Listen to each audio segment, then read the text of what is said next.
happened last session, specifically. We didn't die. You didn't die. That's good. Good job. You guys have discovered the power of penalty dice. We fought the pirate that was summoned, that was under a summon and control spell.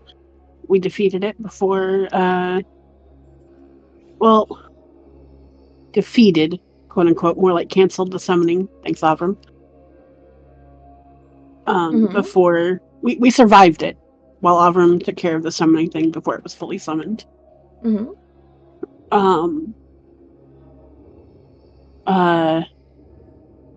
Lots of distractions from Evie and Elaine. High five. And now, Avram got the note, or like took down notes on the summoning and control symbol, correct? Yep. And now we are setting up camp. I feel like there was something I'm missing. We heard something. Someone heard something, I think. Right? That does sound familiar, but I don't remember who. I know Danny had a mental breakdown a little bit. A little bit of mixed reality thing happening. Yeah, I'm also trying to remember. I think it was Rebecca who heard something. Because I know she heard the dog, and that was like the session prior. But someone heard a voice, I thought. Well, if the DM doesn't even remember, then we know it's not going to come up just yet. Yep. Unfortunately, my brain is no good at remembering.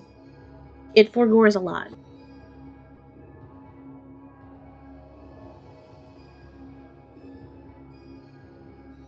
Alright.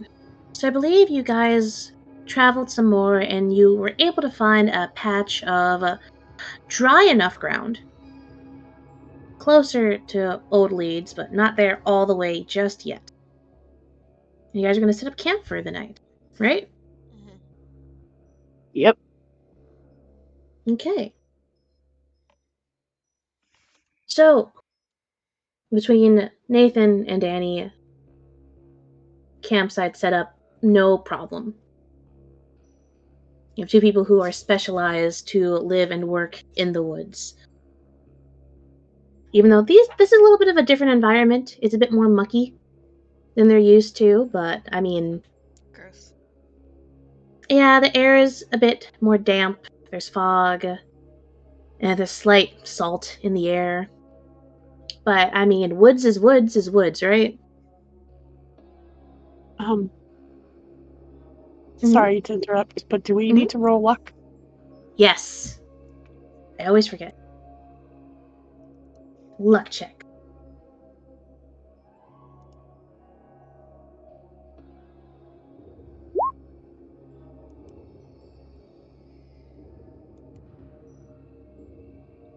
Damn it.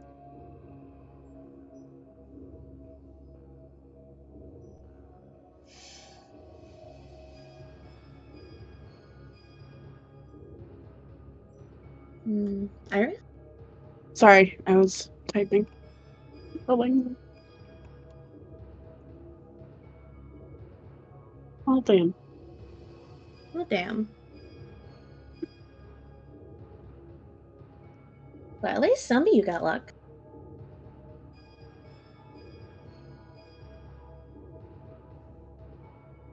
It's fine. Evie and Avram will handle it.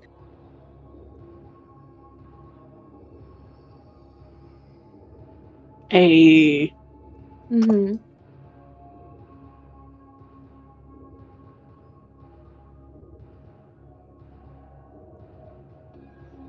So.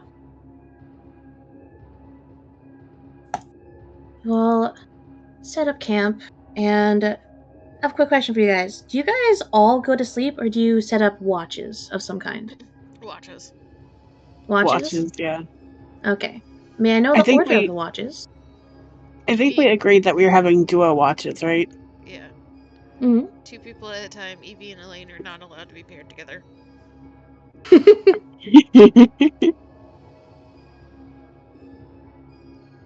All right. If I may know the pairings and the order of said pairings. As much as Nathan would like to go like in the middle of the night, Nathan needs a full night rest, so he will be on the very last watch around sunrise. Mm-hmm. I imagine Okay. Danny would go first. Elaine will probably do watch with Nathan because she needs her morning prep. Mm-hmm. Okay, so last watch is Nathan and Elaine. First watch is Danny, and that's a free spot. Benny. Danny and the dog. Danny, you Can't want just Benny let as your one partner? Rebecca like that. Yeah, we'll talk to the cop. Which one? Yeah. Yeah, 2 of them now. So Connor Kent. No, Gotcha. wrong one. Clark Kent. Either or. They look similar enough. Alright, first watch is gonna be Danny and Benny. Alright, Evie, Avram. You guys for second watch? Sounds good to me. What do you think, Kara? That's fine with me. Okay. And then we can have Rebecca and the dog be the third watch. Cool.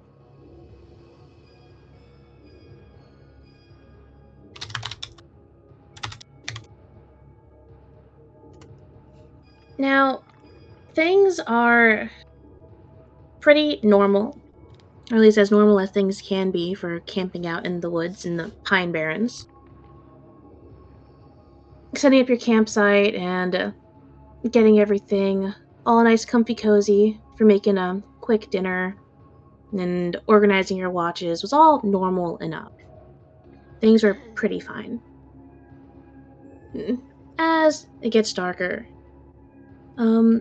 Danny, can you do me a favor?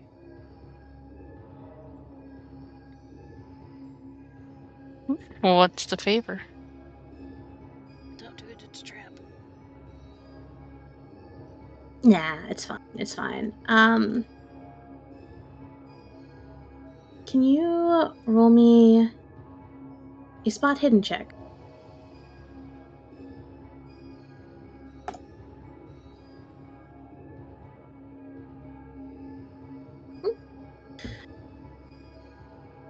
It's an uneventful watch between you and Benny.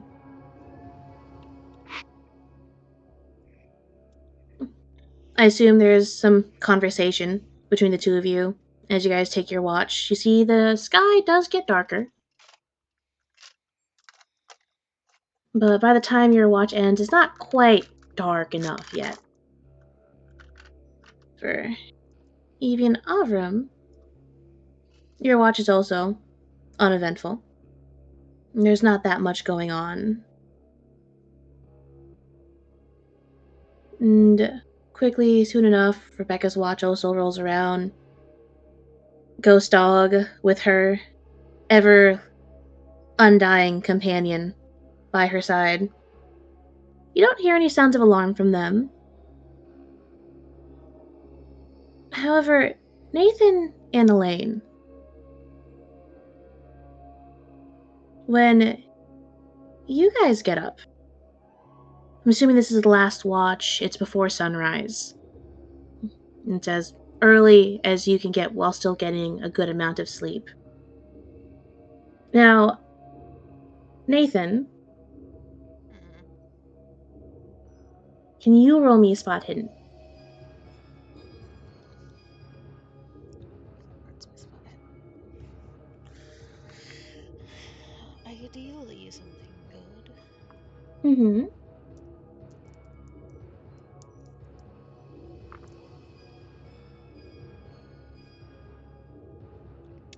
That is a hard success. A hard success. Okay. Now, quick question for you, Iris. Does Elaine usually get up early? Yeah, she's Mhm. usually up pretty early because she likes doing her hair and makeup and making sure everything's perfect. Before or after sunrise? I'd say like 5:30, 6 a.m. usually. So Okay. like just as it's coming up kind of thing. Okay, so at dawn. Yeah. So for you, you get up, still light peeking in through the trees. However, Nathan, something that you notice is you know what time it's supposed to be. You know what time the sun comes up. You know how dark it's supposed to be. And as you get up, it's like 4 in the morning. The sun should not be up yet. However, it's almost as bright as it was when you went to bed. That's suspicious. Mm-hmm. Um, is there anything else that is off that he can tell? You said you got a hard success, right? Yeah. Something about the wind feels different. It's hard to explain. There's no scientific way to describe it. But you know how the wind flows through the trees, how it goes in one direction and just keeps going, right? Mm-hmm. But for some reason, it kind of feels like the wind's going in circles. A wide circle through the camp and through the entire area, but you feel like it's coming back to you, that same wind, that same feeling. Things are feeling wrong, and you can't find an explanation for what's happening.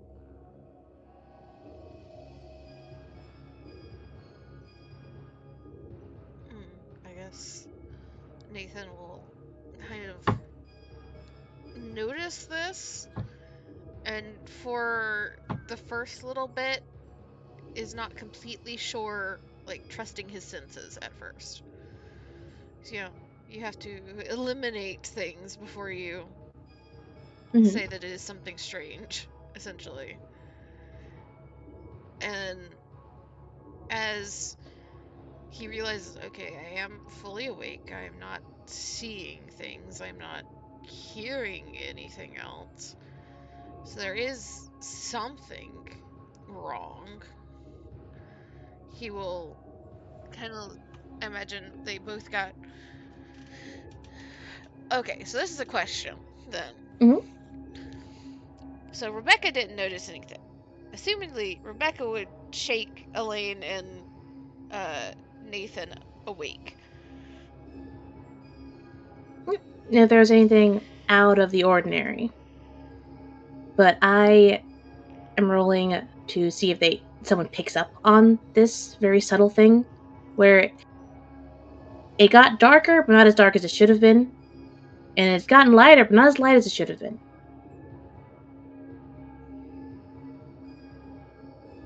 So it's not. It doesn't feel like the sun is coming up properly. Yeah. Okay. I guess I misheard because I was like, sound like you were talking about it being like midday at like 5 a.m. Oh no. It's kind of in this weird twilight zone where is it just after sunset? Is it just before sunrise? It's hard to tell. This weird lighting. And as the two of you get up, Elaine would also notice that usually when you get ready and you do your hair, usually the sun gets brighter. It's not. The more time passes, the same amount of light is staying the same. You can still see. It's just not changing. It's as if the sun is kind of stagnant just above the horizon. Imagine Um Nathan like checks his watch and will eventually like go over to Elaine, Yeah, I was gonna say pocket watch. crouch down. I don't suppose you have the time, do you? Let me see. You have a pocket watch? Yeah. Mm. Do their Your pocket- watches match? No, they do not. Mm. Your watches do not match. One of your watches says it's about 9 p.m., just after sunrise. Oh, sorry, just after sunset. The other one says it's just before sunrise. There's something about the way that the second hand is ticking that stutters for a second. It pauses before continuing. Sometimes it speeds up and does a whole minute, second. But the hour hand doesn't change.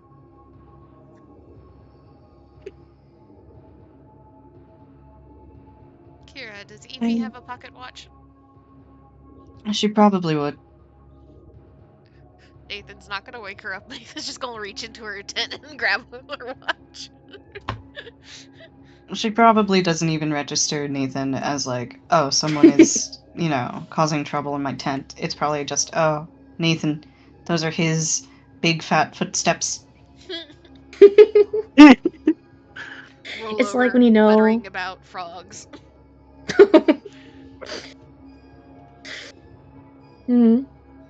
Same thing with her clock. It's a third completely different time. Except Evie's says it's midnight. Exactly. Her second hand isn't even moving.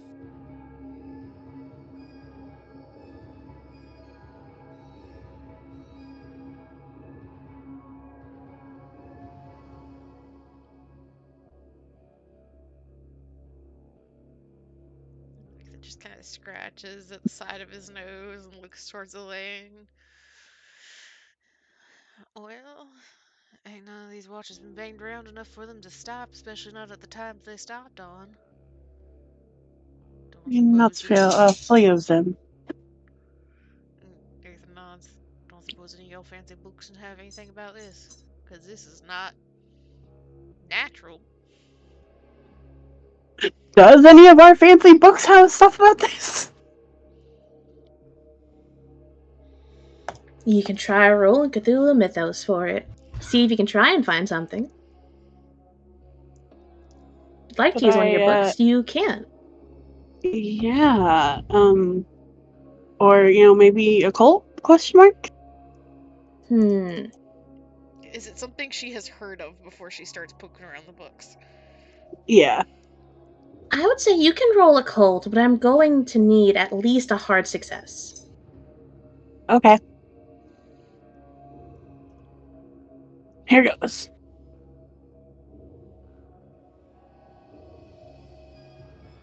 You haven't quite heard of something like this, but, I mean, it might be possible.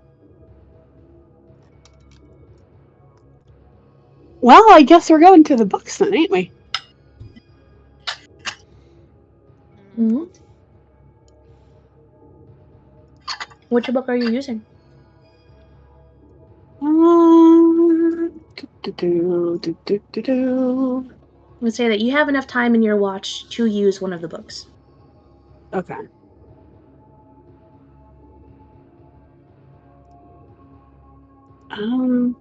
Probably the Necronomicon, just because she's already been reading that one a few times. Maybe has a, better lay of the land, hopefully. Mm-hmm. So how do I do that? You can just roll a D100. Just roll a D100, okay. Mm-hmm. You're looking for under 21. Nope. Yeah, Elaine, you try for, what do you think? The rest of your watch? An hour? Probably an hour. Yeah, you spend the next hour pouring through that book trying to find any answer for what you and Nathan are experiencing, because you guys aren't crazy, right? You guys can't both be crazy.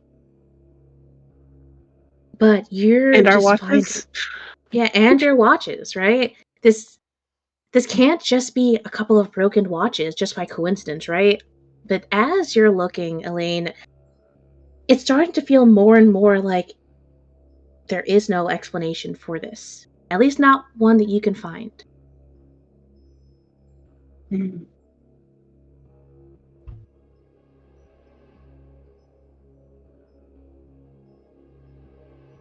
Just kind of mutters a slight curse in French and turns to Nathan with a very long, heavy sigh. There's nothing I can find in here.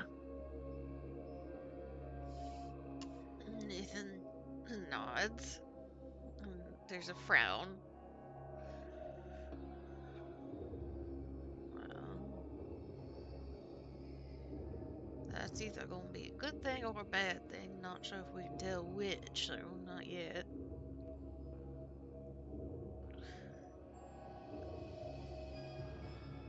I mean, if it's just messing with our perception of time, that's so long as we aren't losing too much in the grand scheme of things, it's not gonna be the worst.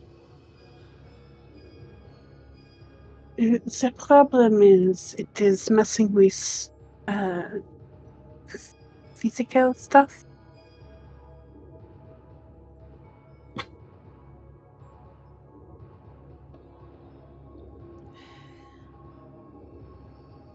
Nathan just like looks back to his watch and kind of shakes it for a second, and it doesn't change. I'm assuming. Nope. For a second, you think it might move, and it does, slightly, but then it moves backward, back to where it was. Are we able to manually shift the time? You've got the dial, you can turn it. And then once she sets it back into place, does it move at all, or? Not immediately. It just slowly starts moving back to where it was originally, over the course of, say, 2 minutes. Perhaps we should wake CSS up. Nathan just kind of takes another look around. I'm assuming in all this time that Elaine has been reading, that there's been nothing particularly interesting that has happened. Nothing particularly interesting. The only sounds you hear are just wind in the trees and the rustling of the pine leaves. You don't even really hear birds chirping. Is the dog still here? Dog is here. I'm gonna be so mad when we can't take Dog with us. I'm gonna be so mad. I mean, Avram has a summoning spell. I feel like that might be crossing a boundary. um, but Nathan will just kind of nod his head and will stand up and just like hold up a finger for like Elaine to just wait. And he will go and wake up Danny first. Because Danny would also potentially get the heebie-jeebies from the weirdness of the woods, if it is really the weirdness of the woods and not just Elaine and Nathan going crazy. Nathan just go over and kind of shake Danny's shoulder first and wait for him to wake up. I feel like after the last day, Danny shoots up and it's heavy breathing. What time is it? Is it already end of watch? He's Nathan just kind of like holds up a hand in front of him as he's like freaking out for a second. And at the question, there's the kind of like one-shouldered shrug. We'll need you to get yourself a little bit more focused in, because that's the question. Huh? Take a breath. Calm yourself down. Tell me if you hear anything.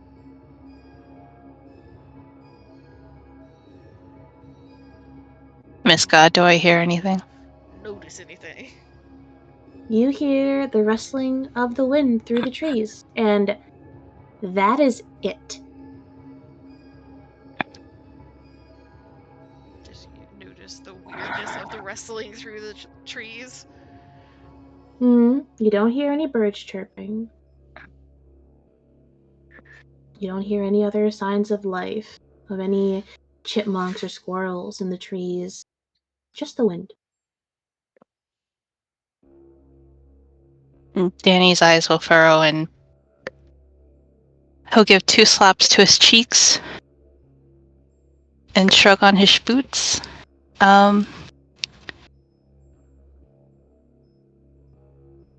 think we're gonna climb a tree.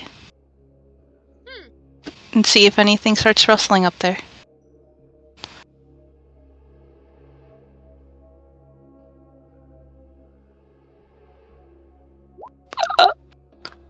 I use luck. I'm glad you had to tell you to use climb. I was about to say, oh boy, we can roll climb now. If you want to use luck, you can. It'd be 15. Yeah. Charlie. Yeah? Charlie. We have 69 to work with. Use dice. If you want, if you want, instead of using luck, you can try and push the roll. What does this do again? So if you can describe how your character fails and then tries again but slightly differently, you can try and just re-roll the same exact way. However, if you fail a second time, consequences are worse. Well, I It's don't want to pushing your go luck. breaking an arm. So I think we're just going to use some luck since we have enough to spare. You don't want to Okay. join Okay. Nathan in the Ouch Town Brigade. All right. So, how far are you climbing? How tall are these trees? Pretty damn tall. Pretty fucking damn tall. It's a pine tree. They average like 60 to 80 on the higher end. They can go up to like probably almost 100. But the very tip top are pretty hard to climb because they're pretty thin. Okay. I think enough to where, like, he would suspect at least to find a nest. Okay. Yeah. You go up the tree. How good is Danny at finding bird nests? Well, considering that bird nest soup is a thing. Pretty good? Yeah. Okay. So you climb up and you see there above you, a couple of feet, a bird nest. Sitting there on the branches, tucked away right against the trunk of the tree, sheltered by the pine leaves and some pine cones melded into the side of it.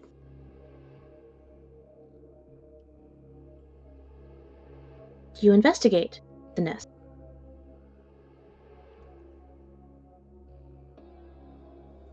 Do I find birds in the nest?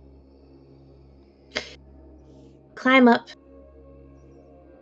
to the nest to get a better look at it, and you see a bird's nest. It's very obvious that a bird built this. You could probably even name the species if you wanted to. But there's something missing. For a second, you think that it's just empty. And then you look and you see that there aren't even feathers in the nest.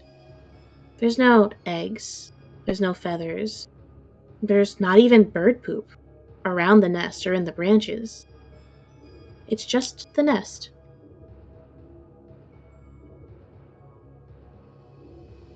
If we go up a little bit higher, Mm-hmm. would we be able to discern where the sun is? You can try. You climb up even higher, trying to get a view above all of the other trees. And, Danny, I would like you to roll me a sanity check.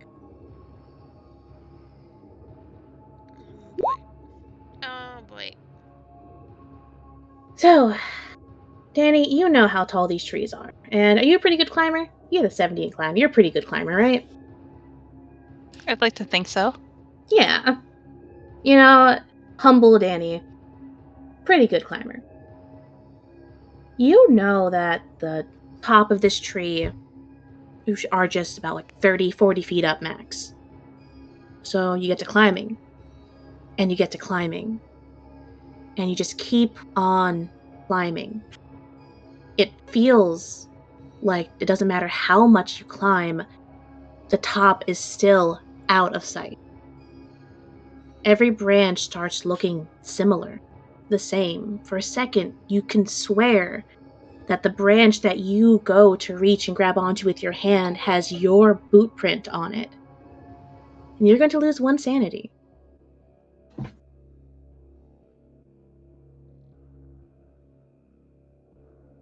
If I look down, is Nathan still there?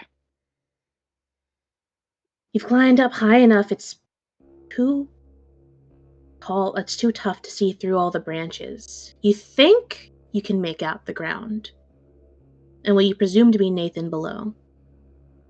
But right now, all you see around you are pine branches. At this point, it's getting pretty hard to remember which way was up to begin with.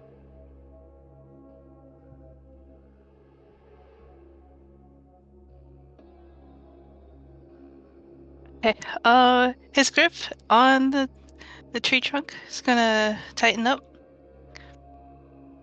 and he's gonna call down to Nathan, wherever down may be. Mm-hmm.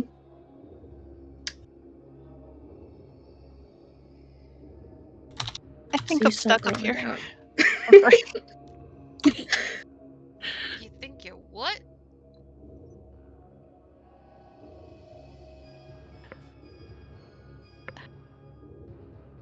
I think you're right. Things are definitely weird. I can't see the sun. And I think I'm stuck.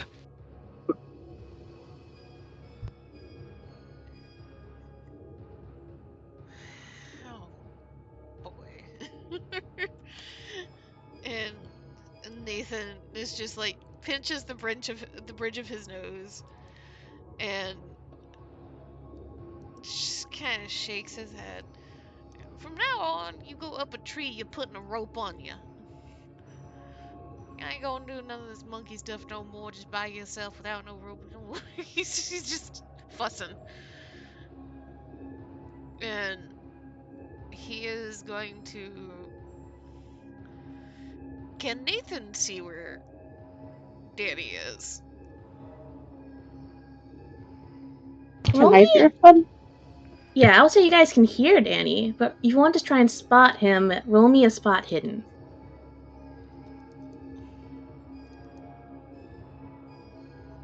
And also, do you alert the sleeping members of the camp yet? Not yet. At least Not Bacon's yet. not. So what are you dreaming about, Evie?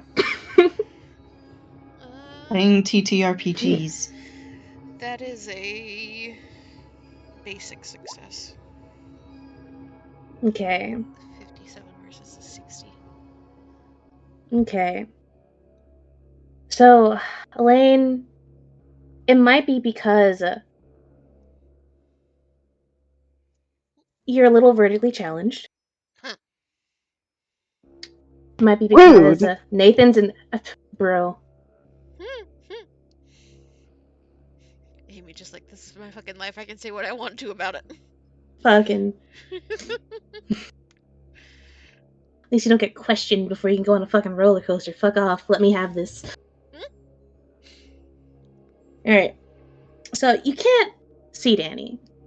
To you, you look and all you see is just tree and shadows made by the tree branches and shadows of the trees around it cascading through all of the others. It makes it very hard to try and piece together what you're looking at, what you're looking for. Nathan, it takes you a bit. A lot longer than you normally would take to try and spot someone in a tree. Usually it takes a couple of seconds. You know where to look. It's up. You know the direction most people take when they climb a tree. But it takes you a good 5 minutes to try and figure out where Danny is. And for a second, you swear that he wasn't even there where you were looking.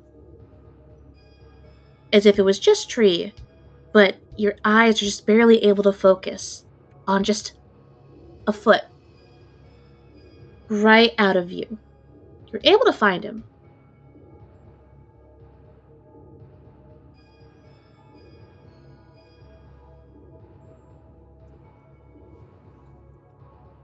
So, Nathan will spot where Danny is. Mm-hmm. We'll try to keep an eye on where Danny is and retrieve a rope. And tie something not heavy, but with some weight to the other end of the rope.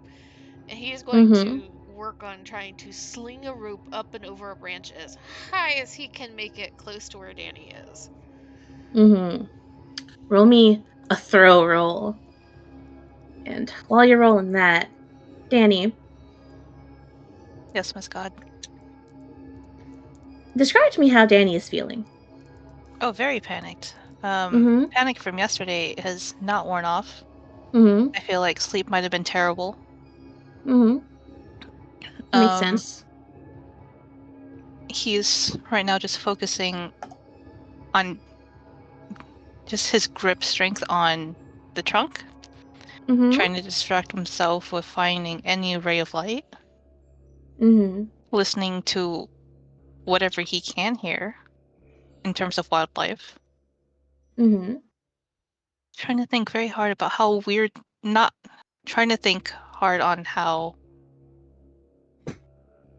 scratch brain words, trying to Mm-hmm. avoid thinking about how weird things are. Okay. I'm going to So spend it's 4 luck still to get a success. cool. So, Danny, still no sign of any wildlife. And you're trying to just latch onto the fact that you can still hear your companions. But you're so disoriented. It's so hard to remember which way was up, which way was down, how tall this tree even is, how high up you are. You're not sure where you are at all. But then, for some reason, and at this point, you don't even really care why, but one of your feet on the branch feels more grounded than usual, and you can rest your weight on it a bit more. And it's some comfort. You're not on the ground yet, however, you feel more grounded than you were. And you hear the telltale signs of a rope hitting a branch just a few branches below you, about 10 feet down. As Nathan, you're able to just, with one big swing, get a rope latched onto a branch. Not as close as you'd like to Danny, but pretty close considering how high up he is. Nathan will just, like, after he has gotten the rope over the branch and let it, like, loop just a little bit, Mm-hmm. call out, Danny, you see that rope there?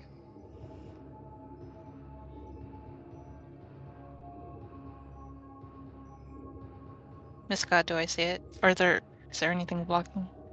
Mm, roll me a willpower check. It's gonna be one of your stats.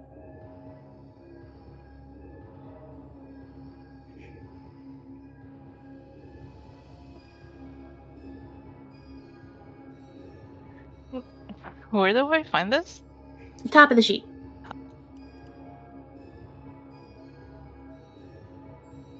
It's just called Power. power. Oh yeah, sorry, it's Gotcha. just called power. Sorry, some sheets have it as willpower, some sheets have it as will, sometimes it's pow. It takes you a second.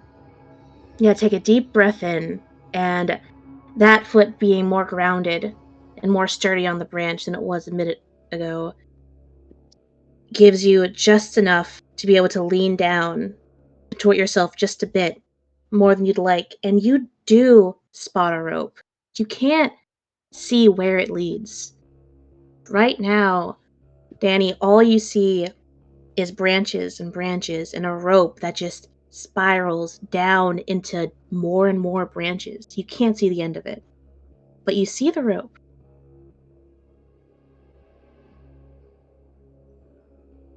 Okay. Danny will grab onto the rope.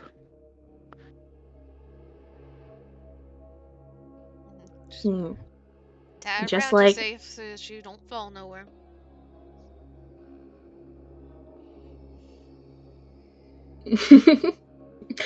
and just like how your foot felt earlier, more and more steady as you grab the rope and tie it around yourself. Every part of it that comes into contact with it feels more and more steady, more real.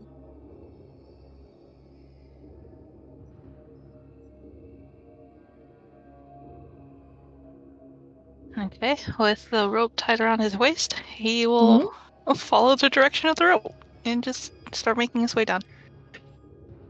You follow the direction of the rope, and Danny, you're climbing down, you're climbing down. Simple, it's easy. And then all of a sudden, the rope is pulling upwards.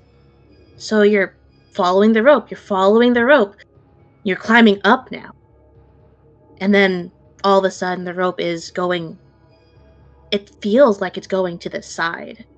And that doesn't make sense because the tree isn't going to the side, but these branches are suddenly so much bigger than you thought they were, and you could shimmy yourself along an entire branch going sideways. Danny, it feels like you've been climbing for 10, 20 minutes.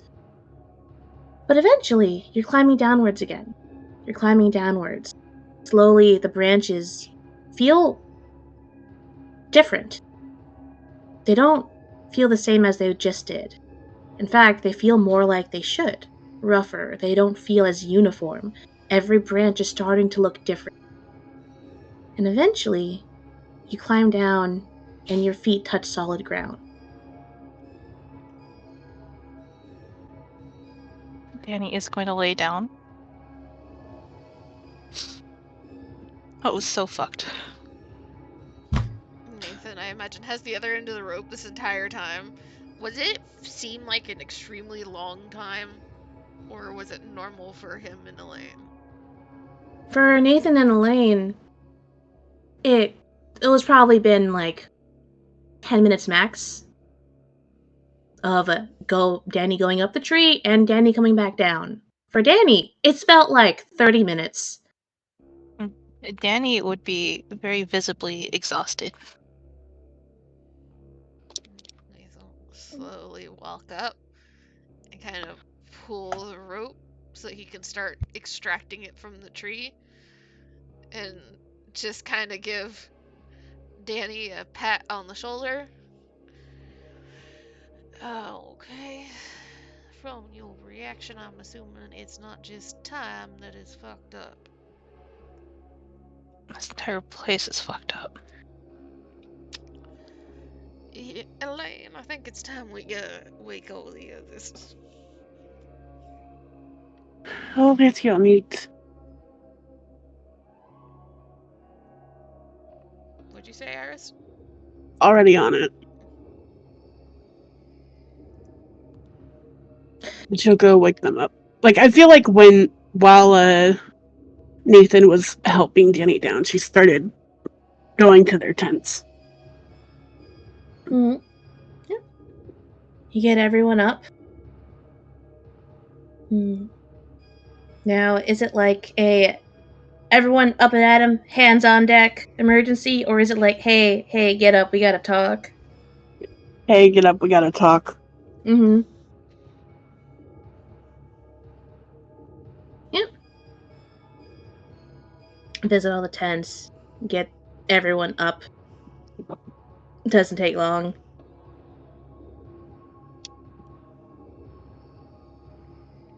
First person to arrive at the grouping is, of course, the dog, who is sitting very well. He's doing a good sit. It doesn't take long for everyone to arrive. Hopefully by then, is Danny still horizontal by the time everyone arrives, or They'll sit up, but still as much contact as he can with the ground. understandable? And Nathan standing right beside him, looping the longest rope that they have around his arm.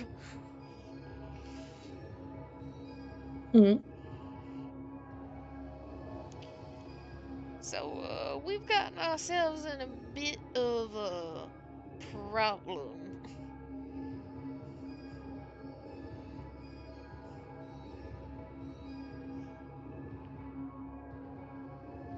Is he addressing anyone in particular? The people that are just waking up and, like, coming to the fireside, I suppose.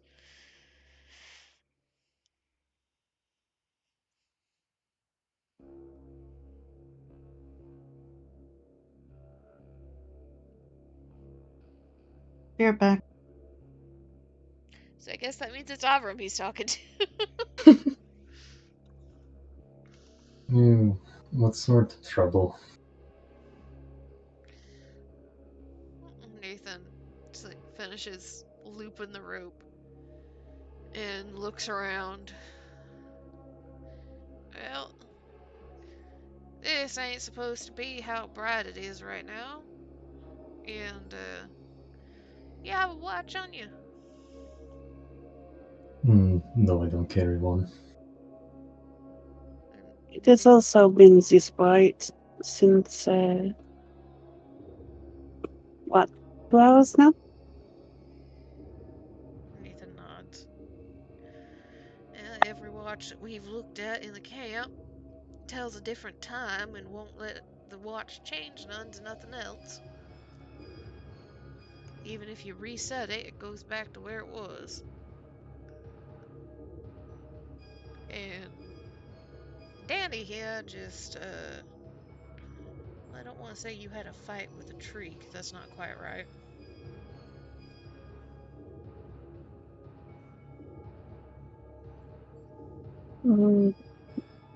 Effect with gravity? Closer. You want to tell us exactly what happened? Firstly,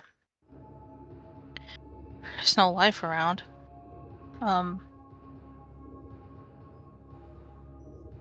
First sign of life that I could find was an empty bird's nest, which looked like someone made it, not a bird.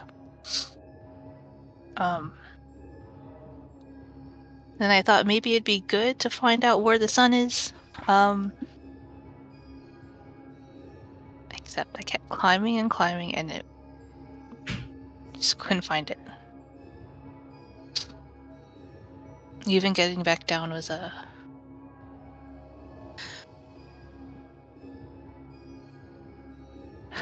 Ordeal. yeah. Nathan nods. And that's all not to mention that the wind don't sound right either.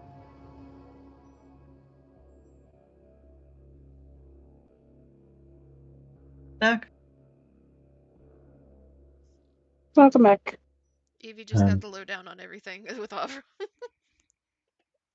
Does Evie have any ideas from the natural world that might, like, how plants are behaving, or Am I if allowed to she can... use that in this case, Amy?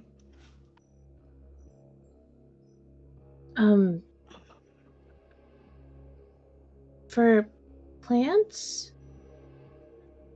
maybe you can try and roll botany, or you can try and roll biology of some kind if you'd like. Or See if there's zoology, something you maybe? can. Yeah, one of those. Biology's my best, so I'll try that.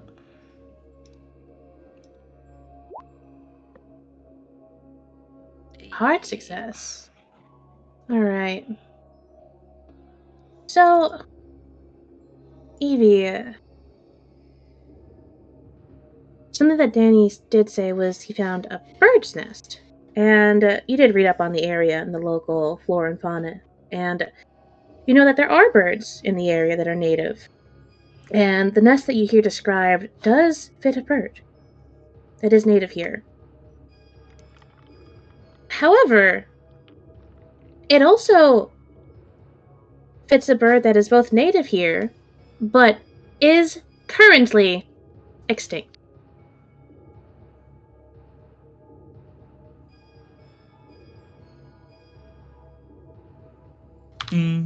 Evie will relate that to the party.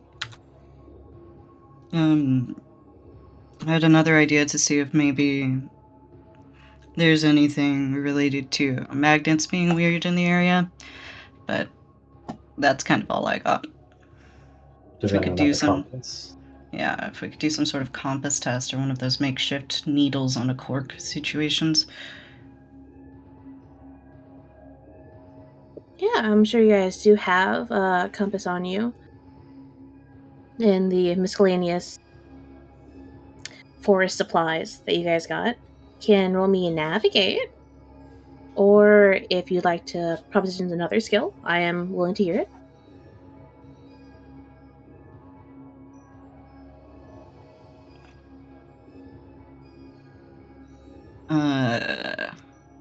Can I sell you on just using education?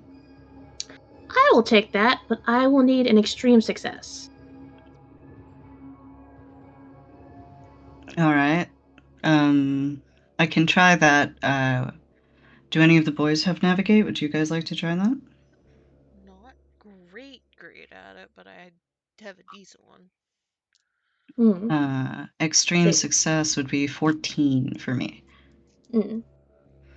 I'll say for navigate, are you trying to just get more inkling to what's going on, or are you trying to actually like find north and have a working compass?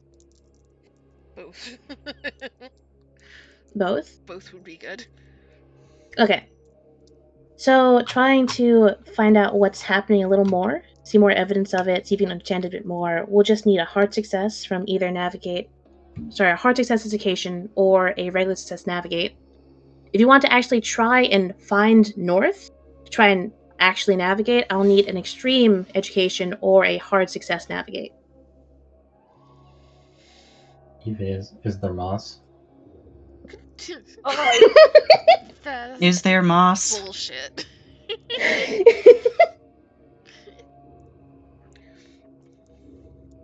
There's moss covering every side of the tree. That is a myth. Unfortunate. Okay, next time. Tandem roll, Evie and Nathan. Okay. What you guys going for? Navigate for me, education for Evie. Yeah, but like which result? You can either try for the same one, or you can each try for a different one. There is the trying to understand what's happening, and then trying to find north. I can try for finding north since that's the harder one, because I have a higher chance. I will try for figuring out what's happening then. Okay, cool. Think we're looking for hard successes from both of you then.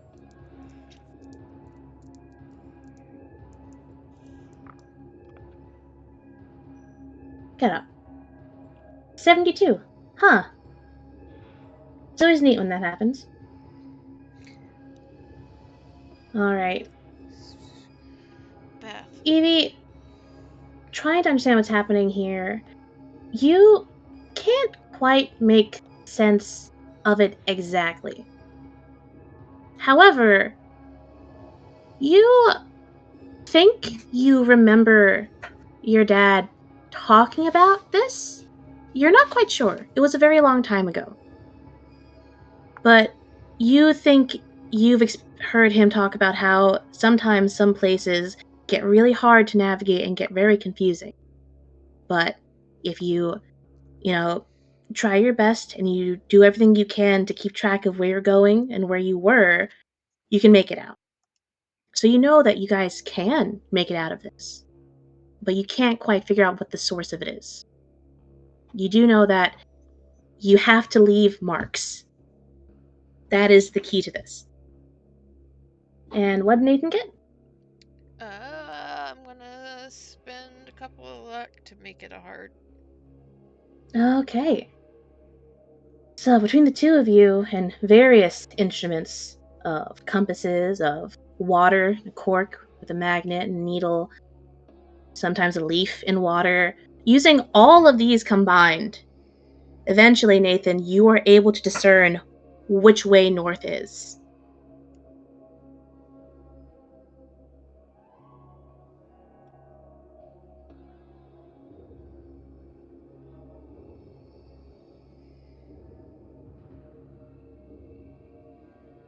Nathan will very pointedly, as soon as he figures out which way north is, will like use a stick and carve an arrow in the ground pointing north, and also in like the nearest tree pointing north, so that they don't get turned around in talking. Mm-hmm. And it's Nathan, as you look again, all the fucking compasses are scrambled again. Yep. Mm-hmm.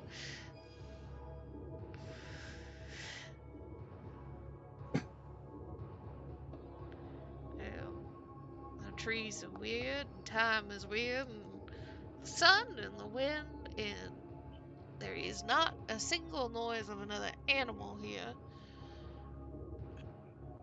I want to say that we have found some area of absolute insanity in the middle of these woods.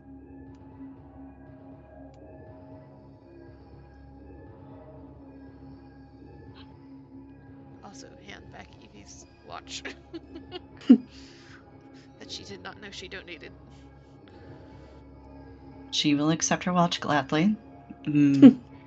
Evie will tell the others about the need for marking things up.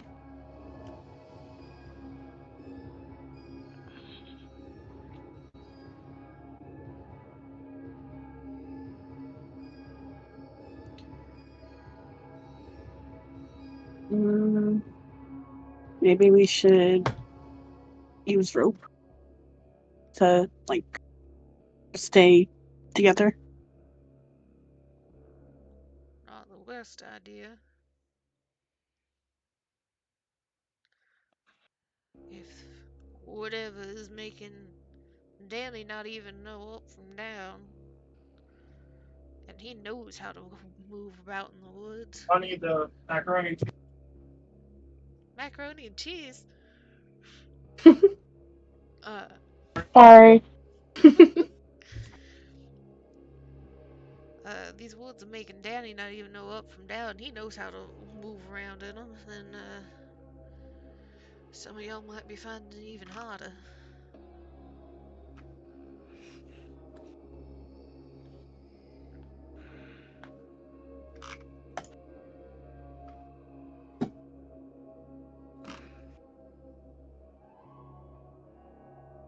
Nathan just picks up the giant ball of rope. I'd say even like not tie it around the wrist, but like do a loop. So like He's not even we're gonna all do it with around the wrist. You guys are getting waist. Y'all are getting cow leashed. Not a loop. It's gonna go round, tied in a knot, stretched out a couple feet, tied in a knot for the next person.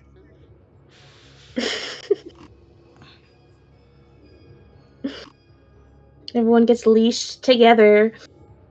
That's fun.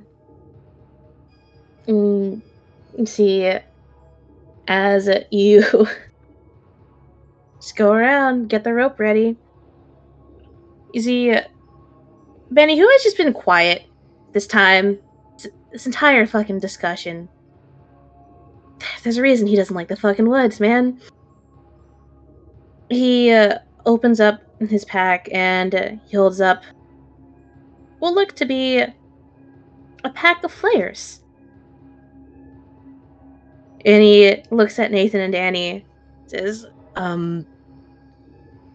should everyone have one of these in case we get separated, or would that not work? Couldn't hurt. Nathan kind of nods. It won't be the worst idea. I'll look over towards Danny. But, you're the fireman here.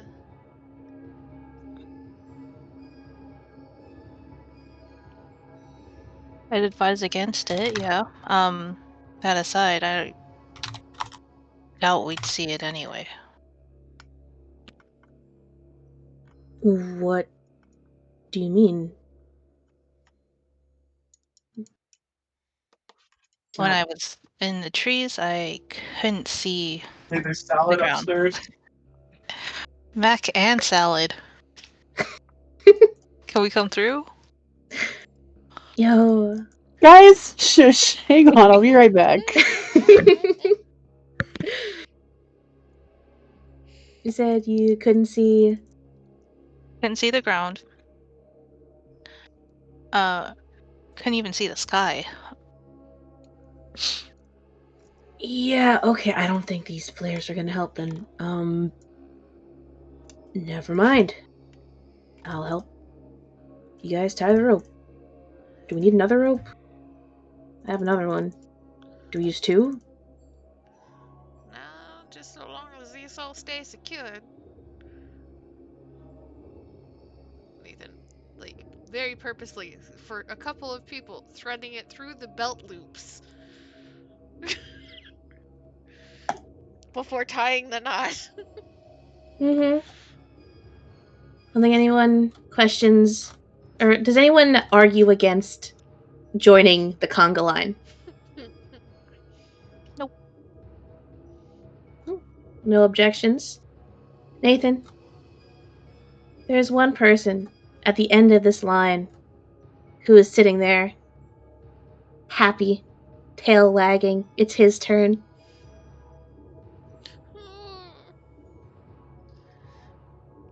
He can lead the pack.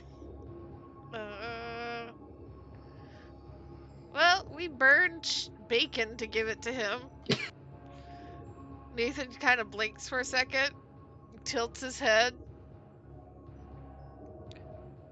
and he's gonna try and, like, because this is, like, thick survival rope, right? Mm-hmm. So it doesn't burn. It doesn't, like, disappear. So he's gonna try burning, like, one side of it and see if he can loop it around the dog. Make a ghost leash. Call Cthulhu ghost dog leash rules.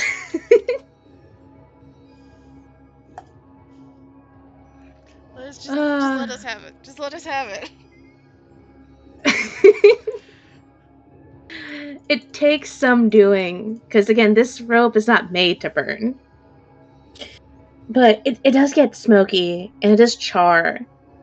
And the dog does seem to get distracted by the smoke and kind of bites at the smoke.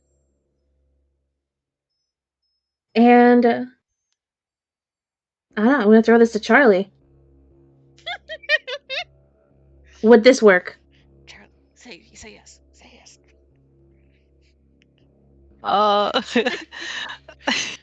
Say yes.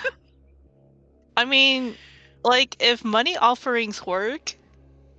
If money offerings work? Like, okay. I don't know what that's going to do with money, but I don't see why rope wouldn't. You know what? Okay. It's the intention behind it, right? No, I'm being serious. Yeah, no, I love it. Okay. We got approval from the expert here. It does work. A little. It's a little finicky, considering that if you want to have it attached to the rest of the group, it's you gotta have it, like, be burned, but also not burned. But eventually, you're able to have the rope kind of charred off one end, but also have what looks to be a little leash that looks a little transparent get attached to Doggo, who is very happy to join the conga line. Good boy. Mm-hmm. Congratulations. Ghost leash? Question mark? It's not really attached all that well. Because the dog can walk around, not impeded by the rope. However, it's the fact that he's included that matters to him. There we go. Mm-hmm.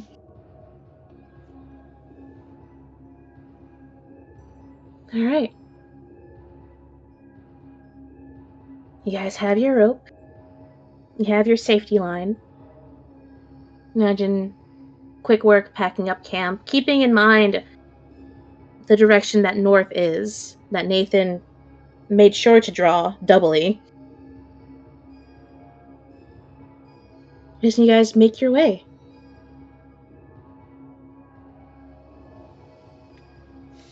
Unless there are objections? Going once, going twice? Do we want to plan a way to leave a trail? Because Evie knew about having to mark things. Yeah, I imagine they will like scratch stuff into trees as they go or something. It's either that or cigarette butts. Is that the entirety of what Avram packed? Like his entire bag is just cigarette cartons. Cigarettes and flasks. Some of them have alcohol. Some have vampires. Mm-hmm. You want to say it? Say, Evie. It's a very different take on like a Hansel and Gretel. Not very fond of cigarette butts. So, Evie, are you there? Mm-hmm. So there is something as everyone's getting ready, and it's like, okay, do we leave marks? We know we gotta leave marks, right? There's something else about it that kind of breaks your heart a little bit. Because, from what you can remember, leaving marks and carving into trees is one thing. Those work. However, what works best, and something that cannot be as easily obscured by weird stuff happening, is by leaving man-made items as your mark. Something that cannot just be dissolved into nature.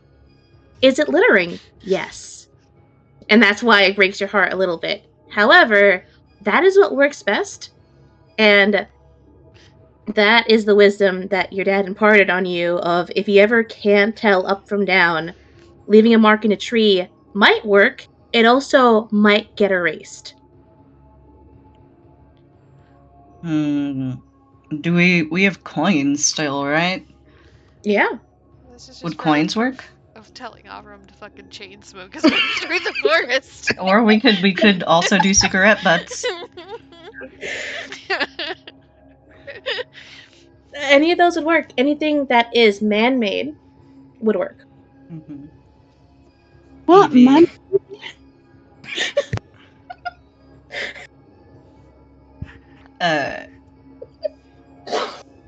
What was that, Iris? Oh, not money.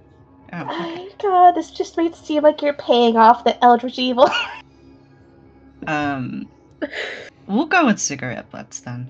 Evie will, as she's watching the carving happening, winces slightly, but then thinks about it and. I say, Mishkin, a moment of your time, please. We really have nothing but time right now. One would argue, and I think perhaps not incorrectly, that we do not have time, and that is part of the issue.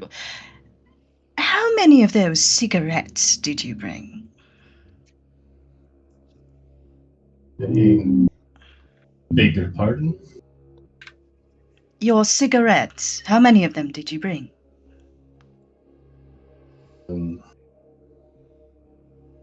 Enough for a long walk in the woods. I need the English numbers, man, not the Russian ones. I see. Would you like to say anything else about Russia? A lovely country full of lovely poets and a surprisingly diverse biosphere, but the matter at hand is how many cigarettes are in the case. I have a few extra packets. I did bring my rolling papers and tobacco, so it's I could make more. And how long does it take you to smoke? And please do not use the phrase winter, snowfall, or vodka in the answer. You hear Nathan just cough from the side. If I didn't know better, I think you were trying to suggest something. Yeah, depends upon the length. I could roll a shorter or longer one. Yeah, few minutes. A few minutes. Evie pinches her nose. What I was trying to suggest was merely that there's a bit of imprecision. Would you describe a few to be 10, perhaps 15, 20 even? No, only if I was running out.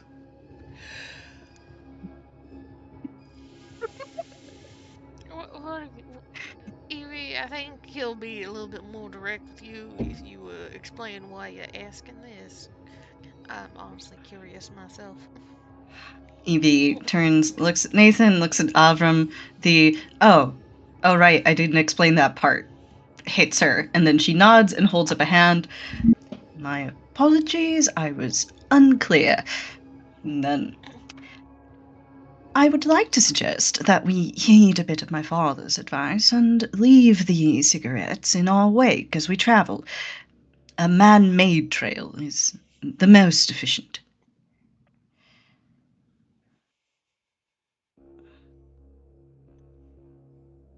Well, I haven't smoked that much since university. So you're suggesting Avram chain smoke us a path? Yes, if the length between the times of cigarettes is roughly equal, then we would also be able to use a sort of triangulation to retrace our path and figure out how long we've been walking.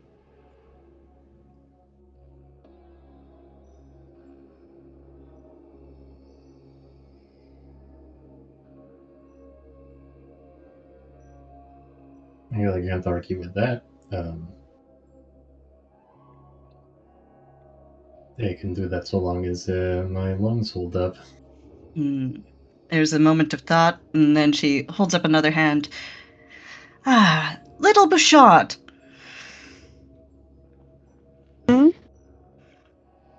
I have a proposition.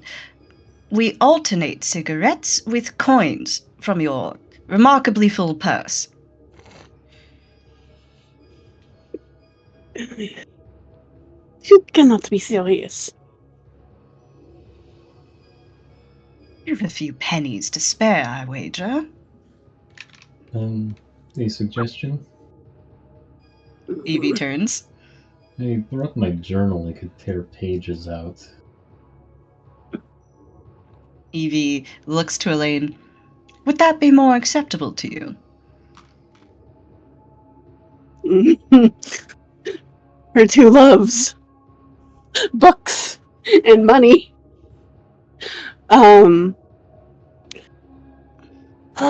She pulls out her coin purse and tries to get as many pennies as possible, which I don't think she has a lot. But, she'll pull out coins. The lowest denomination coin she can. Pennies and nickels. Pennies, nickels, dimes. I feel like the most amount of coins you have are quarters. But you do have some pennies, nickels, dimes. Hmm. Which, by the way, looking Okay. it up here, 25 cents was about $4.59 today. It's just like $4.50. Leaving $5 in the woods. Yeah. Evie studies What about- this. Oh, go on. I was gonna say, oh, thank you. What about Penny was like 18 cents. Looking at this calculator here. That's good. Pennies. And what about some like foreign coins that she can't use right now while she's Yeah. here? The Canadian $50, the loonie and the toonie. Money's utterly worthless.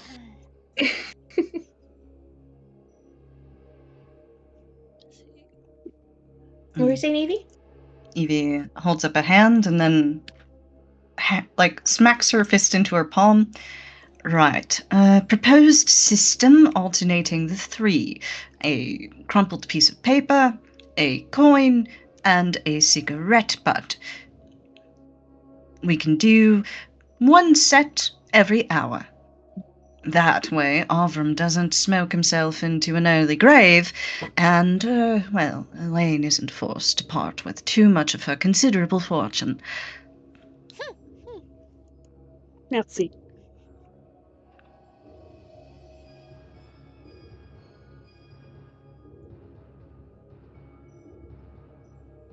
All right. With this plan in place, Avram, I assume fucking crack open, fucking light up a cigarette. I almost said crack open a cigarette. No. Yeah, it's like a light stick. You snap in the middle to get all the tobacco out. Yeah. just down the gullet. Just eat it all. Light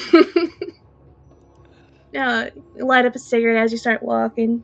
You all get your coins sorted out, your papers ready to be ripped and crumpled as you start walking. You have your guides. I assume Danny and Nathan are making sure that they remember which way is north, keeping track of that shit at all times. Yep. And you guys are on your way. Delving deeper into the woods. Looking at the map, you estimate about you're an hour or two away, but it's kind of hard to really judge time considering what's happened so far and how nebulous time has become. As you guys are walking, nothing really happens. You have your trail, very diligent. You have your cigarette butt, your coin, paper, cigarette butt, coin, paper. Now as you walk, and slowly the trees get a bit taller. And they get a bit more barren. The pine leaves lessening the more and more you go. The fog getting thicker and heavier as you continue walking. But you're still walking. You guys are still able to keep track of north.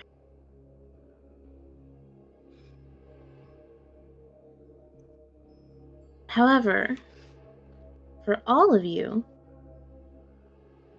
I'd like all of you to roll me a d10.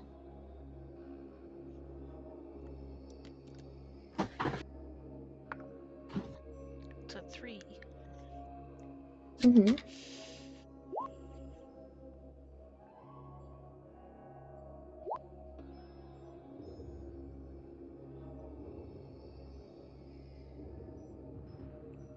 One, and then another 9.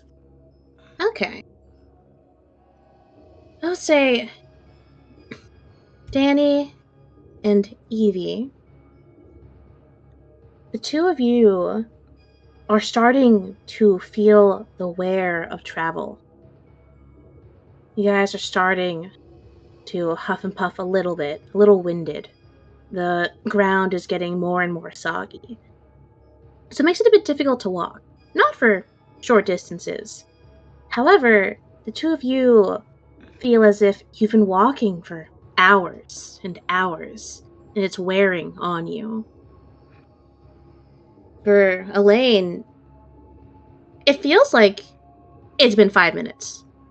Your hair hasn't even been messed up yet. Same thing for Avram. You've smoked quite a few cigarettes by now, but it doesn't really feel that impactful. Usually, smoking that amount in such a short time, you'll feel a bit, you'll feel it in your throat as it builds up. Drink some water, but it feels like you're still on your first one. I must not be smoking enough. Yeah. Or maybe you got some really shitty cigarettes. Maybe there's not enough tobacco in this shit, Maybe you got, they skimped out on it. Nathan, about the same. It feels like you've been walking for, 30 minutes, an hour. Nothing major. But it does get more and more muddy and harder to navigate. I'm going to need another navigation check. Can I argue for something else? I am listening. For survival. I will take survival.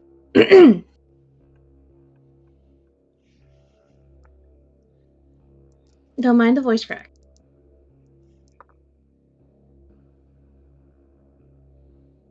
Oh, that's a hard success. Okay. So, Nathan, you're gonna continue, and in the back of your mind, you're like, let me just double check. Let me find north again, right? You break out the compass, the multiple compasses, and you're able to discern that, yeah, okay, you were about to start heading east. You're able to find it again, realign yourself, and turn in the right direction this time. You're supposed to be heading northeast. Slightly off. It's not too big a deal. But you'll get there shortly.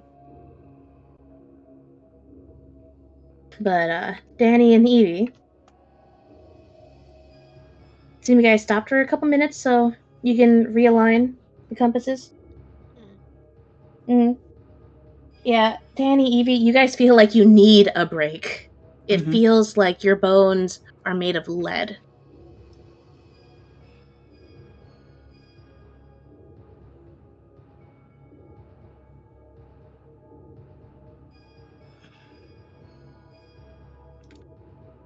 Stop, I imagine? And call for a rest or something? And do we know how long it's been via our time tracking? Your time tracking is pretty inconclusive. None of your watches are really working. I'm not asking about the watches, just the like other system that we set up with the Every the 20 paper. minutes you do a cigarette butt or a paper or a coin. So it's sorry. So it's probably been about an hour or two. Logically, that's what it's been. That's how fast Avram can smoke. Which is probably the most constant thing you guys can go off of right now. However, it feels like it's been hours for you. Even though logically, you know it hasn't.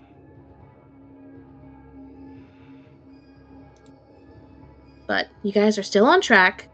You guys are going the right direction. It's just awful. And it just keeps getting more and more awful.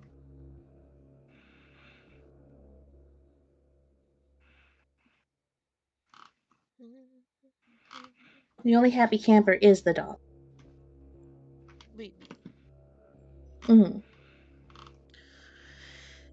I mean, do either of them voice that they are exhausted? Because, I mean, Nathan would assume that they would be okay. He has traveled with Evie and Danny before. And they are hardier than that. Yeah, Evie would call for a stop.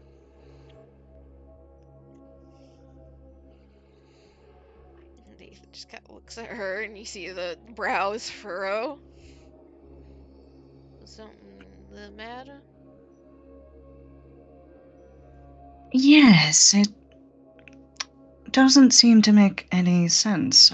We've only been traveling a few hours, and I'm exhausted. Does it not feel that way for you? Nathan shakes his head slightly. I mean, it feels like it's a standard start of a day of hiking. Not anything to Evie write home about. Evie shakes her head.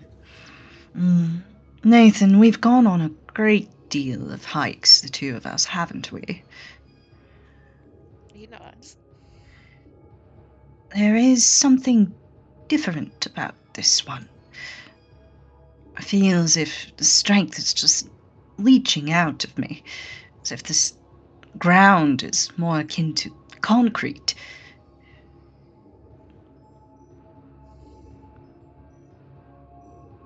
He kind of frowns and will kind of glance around. And anyone else having this issue? Danny's doubled over, nodding. Elaine shakes her head. Huh. Perhaps you need more water? I won't turn it down. Nathan will go and check their packs and like equipment and shit. Double checking that it's not fucked up in some way that's gonna make them more tired. Elaine will No. little bits of water. Mm-hmm. Yeah. Their packs are all good. There's no accidental, who brought their anvil on a hike. Nothing funky in the pack going on. You're able to rest and drink some water, and it does help a bit, just like after a very long hike, water would help.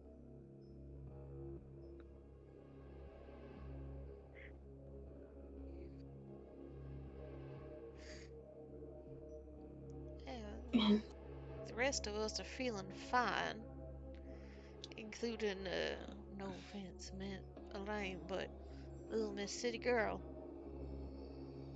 Especially compared to you, Danny, that means whatever it is, yeah, poking at the two of you specifically.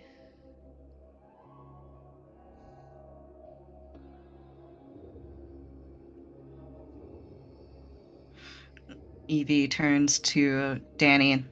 I don't suppose you are also a child star.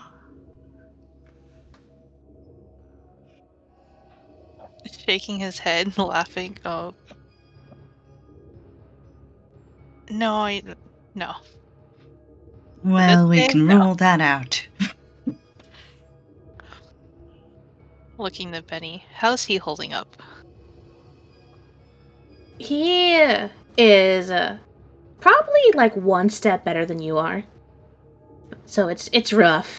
He also appreciated the break, but he could have gone on just a little longer. He just fucking shrugs, takes a swig of his water. I am remembering every day why I don't come back into these woods. Wait.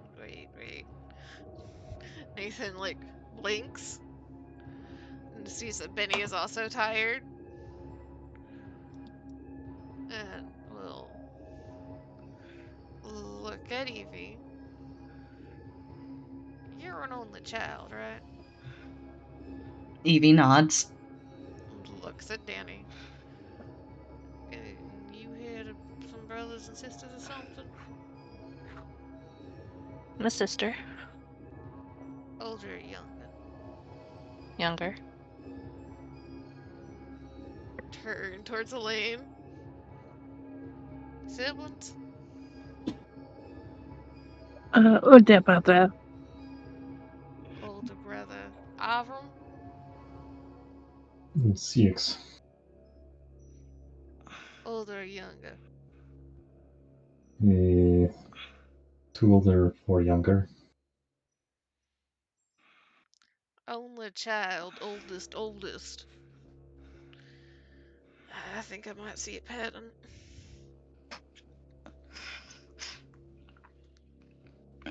Deep breath. I am not a terrible fan of that pattern.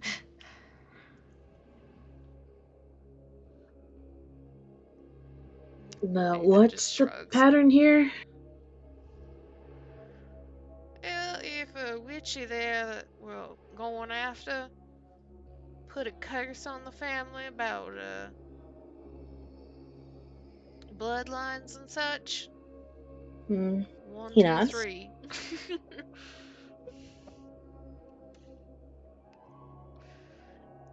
The rest of us are middle or youngest. Hmm. Squints. He's like, but I'm the youngest. Jules is older than me. Wasn't he the last of his bloodline in some way, though?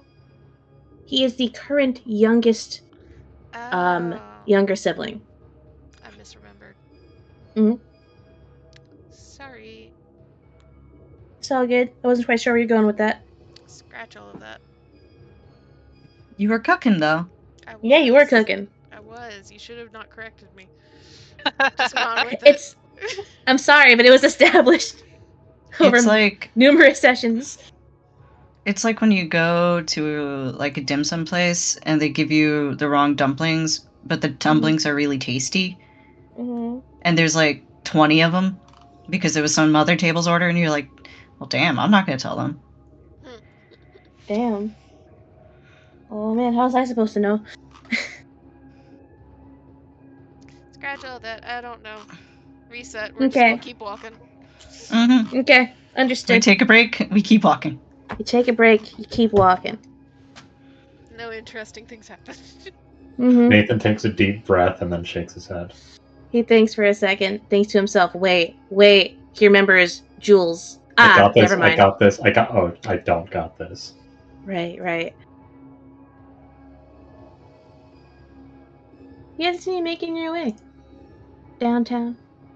Walking fast. Not really. It's kind of hard to walk. There's a lot of muck. And I'd like all of you to roll me a spot hidden.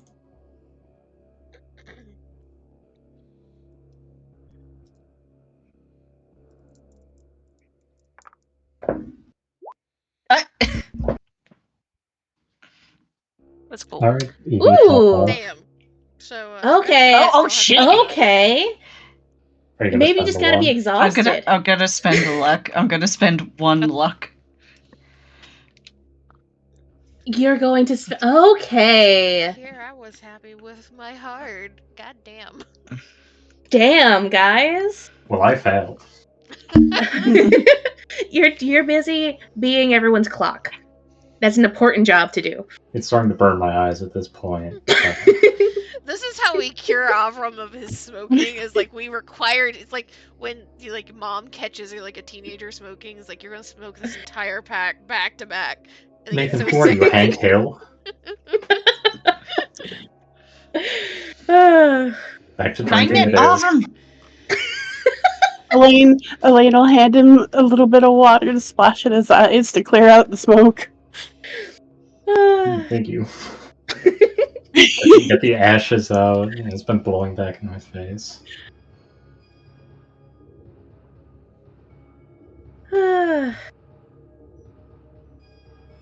Alright. So, as you guys are walking, Avram, you've got the water splashing in your face, trying to get the smoke out of your eyes. Right? Let's see, we have 2 hard successes, an extreme success, and a critical. Okay. Now, we're gonna go bottom to top right here. Alright, so we're gonna go Elaine and Nathan first. As you guys are walking, you guys notice that the fog is heavy. Like, really, really heavy. And the trees and the shadows that you see of them through the fog are pretty consistent.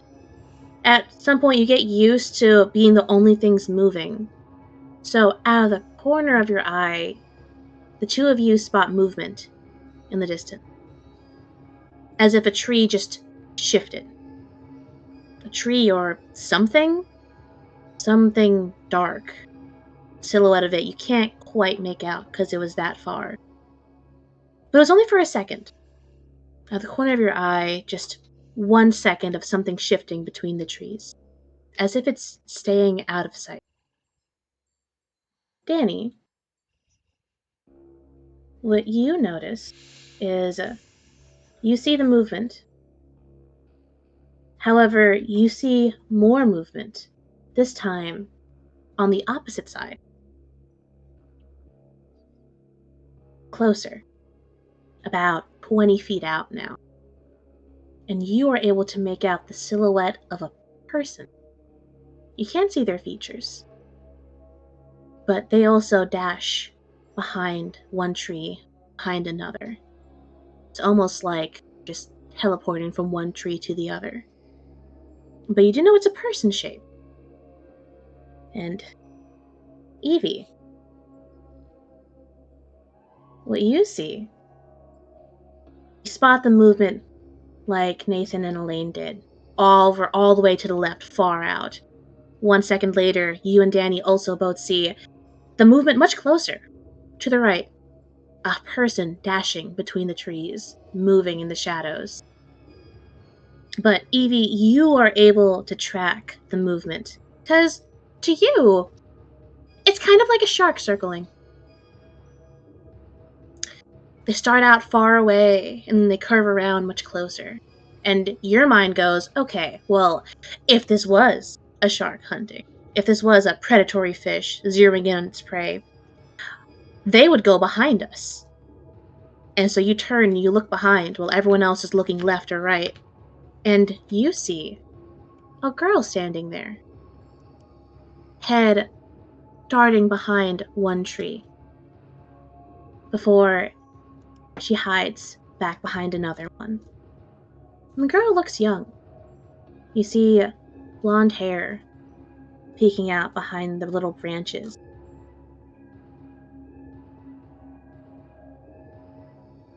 And you don't see an expression of anger or hatred or any maliciousness at all. What you see looks to be curiosity and fear. Evie stops, gestures for the group to stop, gestures for huddle. You don't even have to gesture for a stop. You just stop and like half the group runs into your back and the other half the group can't move forward.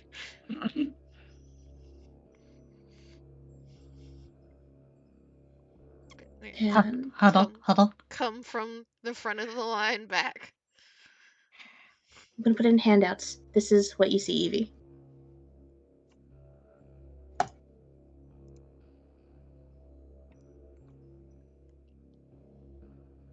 With the party gathered, Evie whispers, "Are any of you good with children? Because I am not."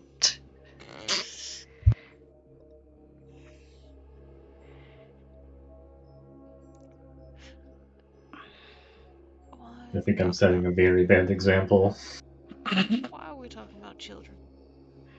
They find me off-putting for some reason. I don't understand it.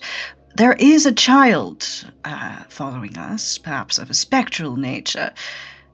I would approach because, of course, I'm very curious, but, well, I fear I might scare the poor girl off.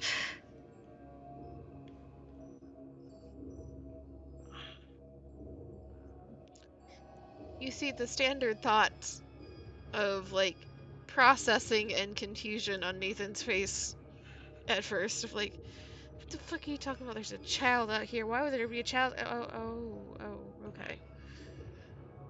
That type of child. Got it. And his head pops up from the huddle as he looks around. Don't stare at her. She can't like that either. Does Nathan catch sight of anything? Nope. Don't see anything. Well, I'm thinking if you're the only one seeing it, it might be the fact that you are the only option here. Yeah. Well, that puts us in a position now, doesn't it? Evie looks down, looks up. Is she still there? Nope, she hid behind the tree. That's why Nathan couldn't see her. So Evie currently can't see her either. She's out of sight, but Evie, you know where she is. You know where she's hiding. Evie narrows her eyes. Perhaps I should try to greet her. That usually goes well. I can manage that. Give it the old college try. Don't sound so enthusiastic. I did not have a normal childhood, and I spent a great deal of my time around adults. I don't understand children very well, and they don't understand me. But I'll do my best.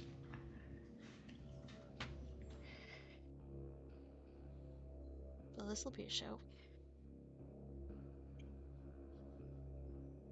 Evie will break huddle, and then she will start to approach child.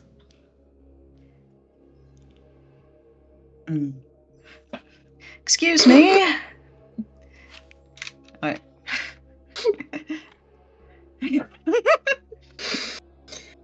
Sorry.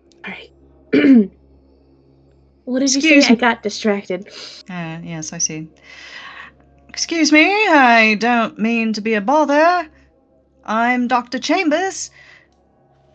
I just thought you seemed a little... Well, no, you didn't seem lost, actually. We seem lost. Perhaps you'd fancy a bit of conversation?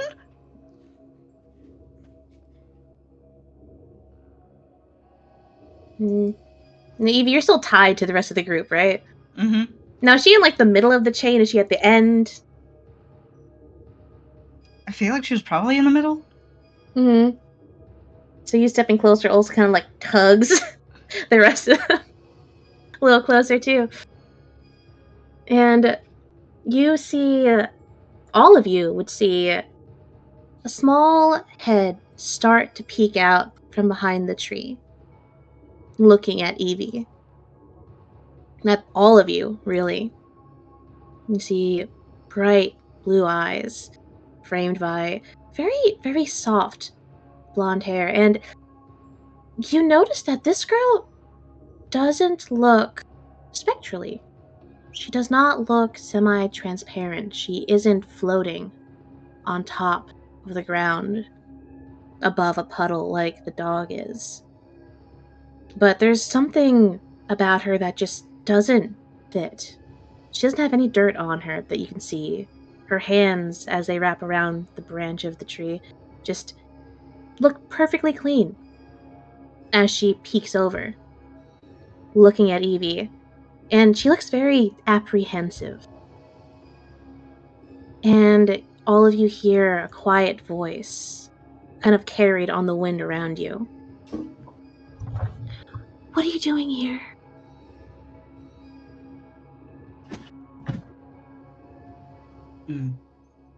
Traveling. We are trying to unravel a mystery and keep this gentleman over here from being sacrificed.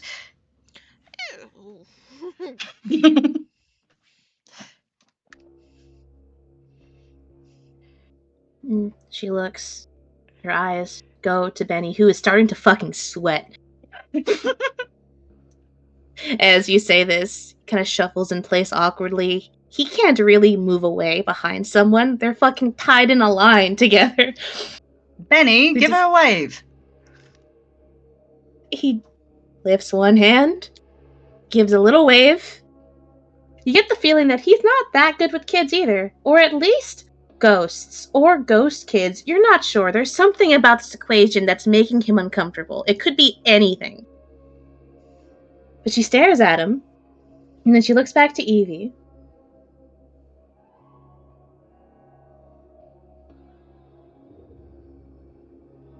Why is he being sacrificed? Well, that's a rather complicated question. Now, I could answer it for you, but it might take the better part of 15 minutes, and I was told that I need to ask occasionally before I go into rants of that nature. More importantly, what are you doing here? She looks at you. And as he asks this question, she kind of shrinks back a little bit. But Evie's demeanor it seems friendly enough, right? Yeah, She's trying her best. she's trying. How's everyone else doing? What's the vibe here with everyone else? As you see this child and Evie have a conversation. Finally, a reason to be smoking this much.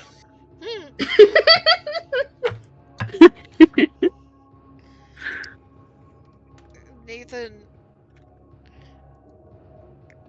it was as soon as he saw the kid, I imagine did his best to appear smaller and less intimidating, but also at least at one point during all Evie's comments, there has been a facepalm. Not a comment, not a strong reaction beyond that, but just a oh god.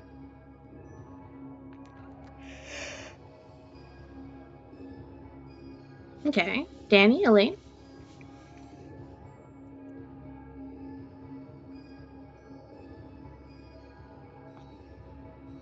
Silent and statue-like. Got it.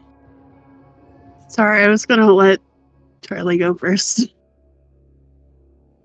I mean, once upon a time we used to be good at kids, but it's been years now, so he's just hanging back.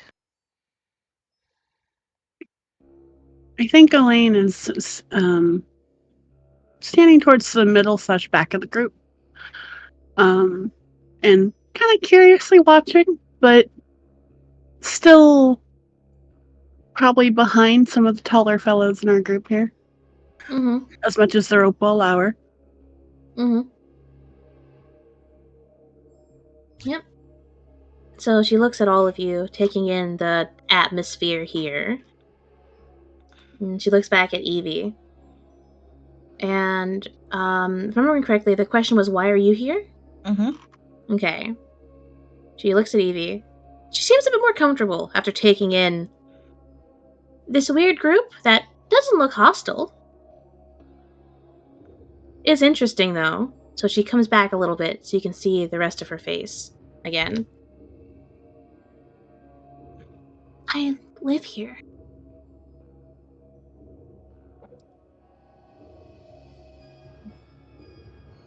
I'm gonna roll a d2.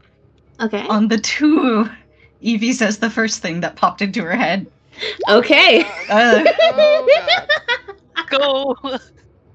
The intrusive thoughts are winning. Well, that's dreadfully unfortunate for you, isn't it?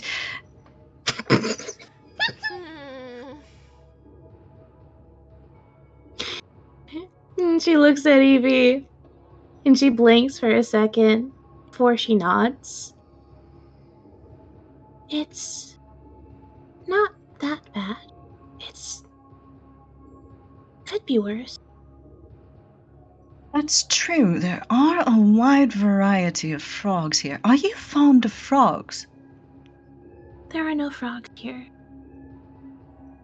Evie blinks and then turns to Danny. Danny, where's our frog? We put it back. Oh, we did? We can't just take it with us.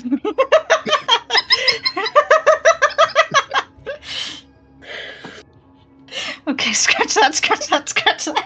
Put There's a dog. Will Smith gesture at the dog.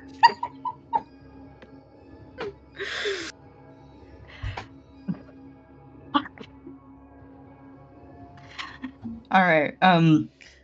Evie narrows her eyes. What type of frog was it that we found? It was a very cute fat boy.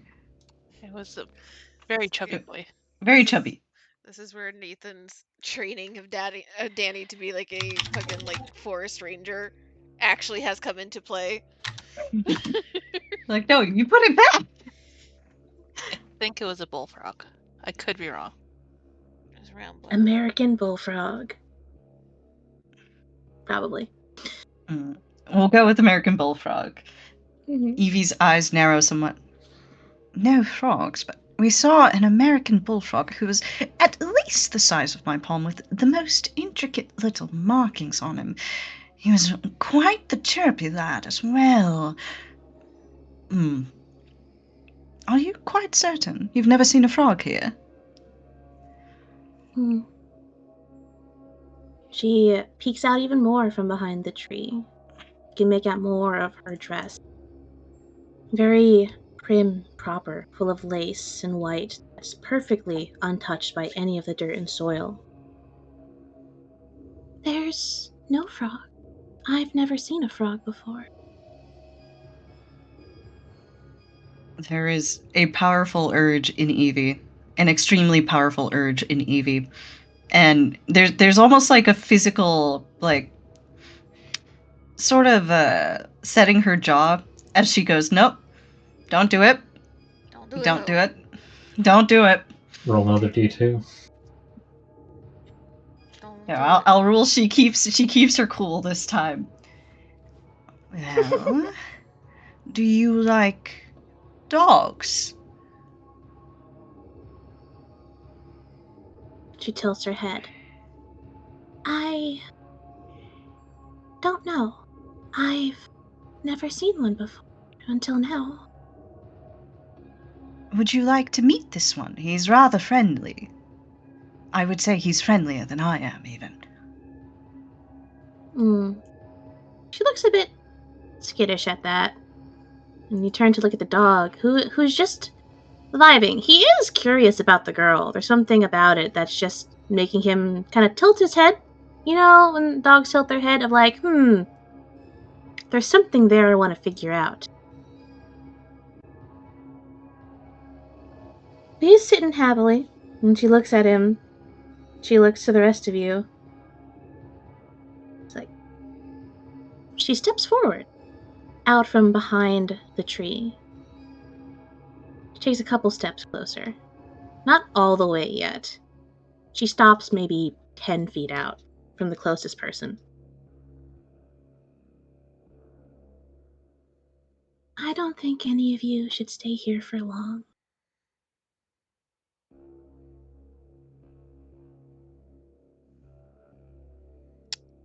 Well, that is the goal, to get in and out of here as fast as humanly possible. We're just a little turned around at the moment.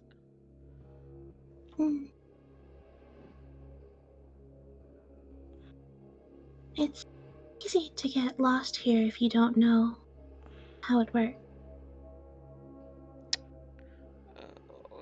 Does that mean that you know how it works?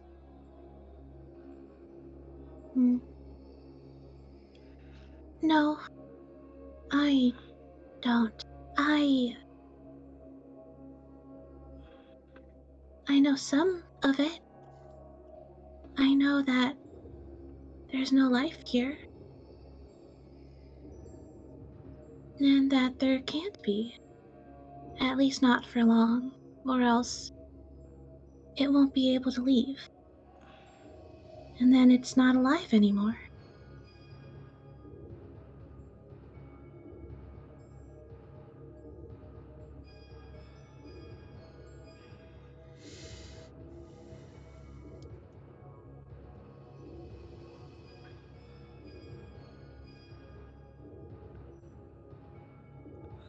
And do you know how all that started? Where that is coming from?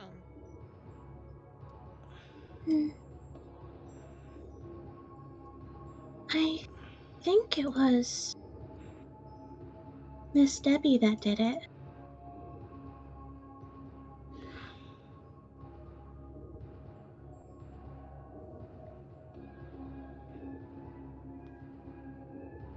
I haven't seen her, though. Last time I saw her, she was very sad.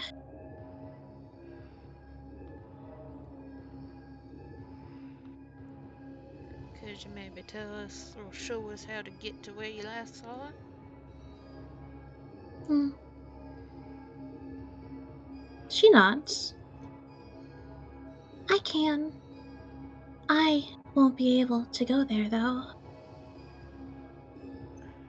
But I can show you the way. Yeah, that's all we can ask from a pretty young lady like yourself. Hmm. She does a small smile, and then a polite little bow. Thank you. I haven't spoken to someone in I don't know how long it's been. My name is Louise. It's a pleasure to meet all of you.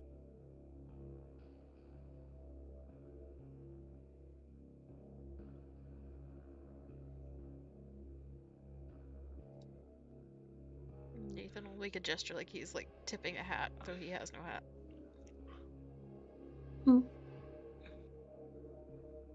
Hmm. She steps a little closer, about 5 feet away now.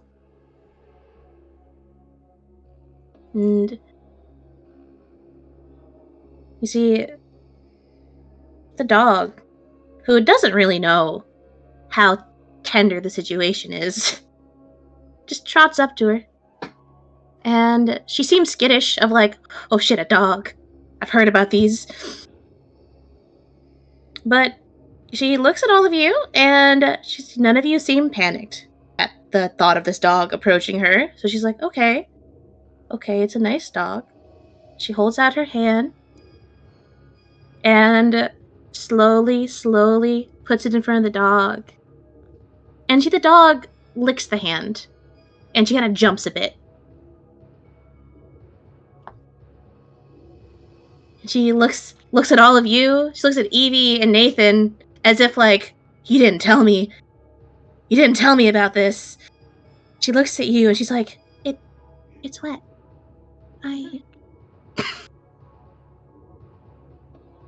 They lick?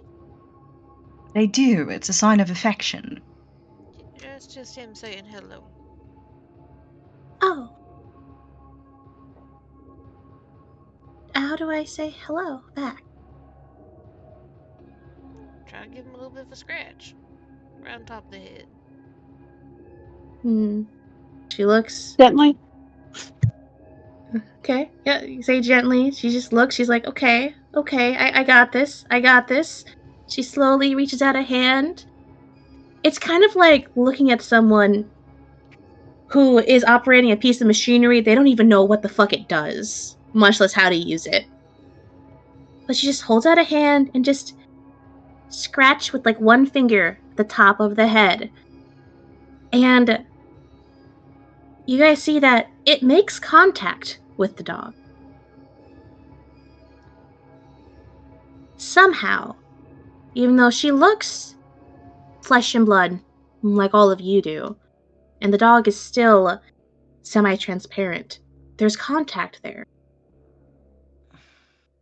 She scratches, and she lifts the hand up, and she looks at all of you like, did I do it right? The dog sitting there, tail wagging, happy. Got pets. Nathan just nods. See, he's happy. He's wagging his tail. He likes you. Oh. Okay, that's good. What's his name? I don't think we have a name for the dog, right? I don't Nope. think we named the dog. You guys didn't name the dog? Yeah, truth be told, we only found him recently. We haven't really gotten around to naming him yet. Got any suggestions?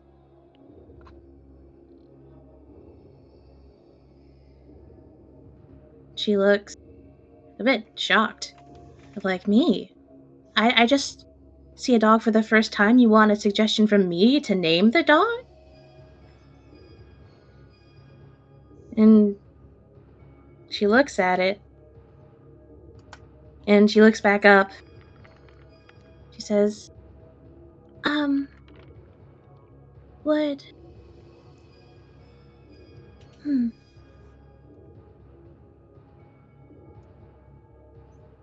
Would... You said it's a boy dog. I know. She looks at the dog. She smiles. She looks at all of you. She's come up with the best idea ever. Fluffy. Because his hair felt very soft and fluffy. Evie turns to Nathan with a very serious look on her face. Well, that's sorted then, isn't it? Can't name him anything else. There's kind of a snort. And Nathan just shakes his head slightly. Well, if you're saying he's fluffy feeling, might as well call him Fluffy.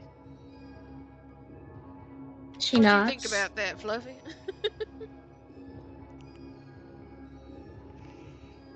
Get tail wag.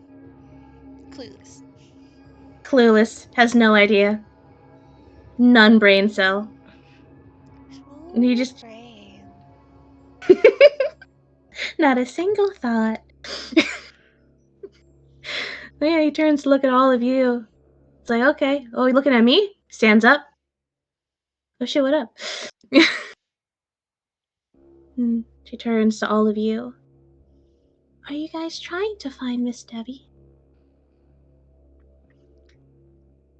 Yeah, we're a little concerned that what she did might be hurting some people, so we're just wanting to get that sorted out.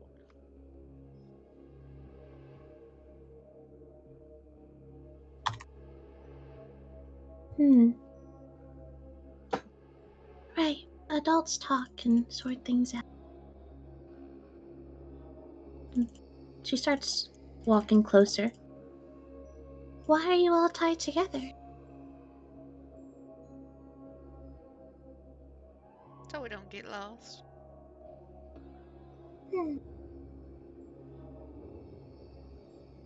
Good idea.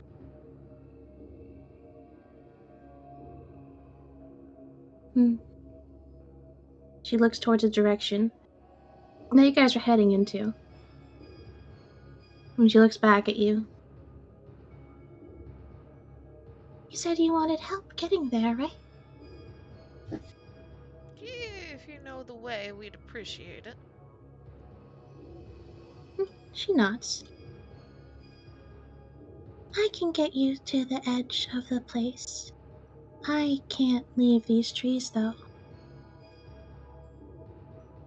But after you leave, it should be easier for you to get there.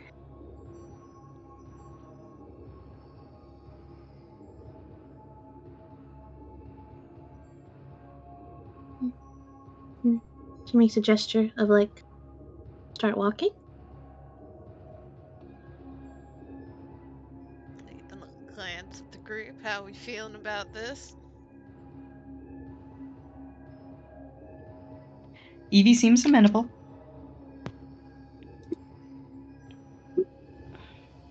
Elaine's nervous, but she'll go with the group.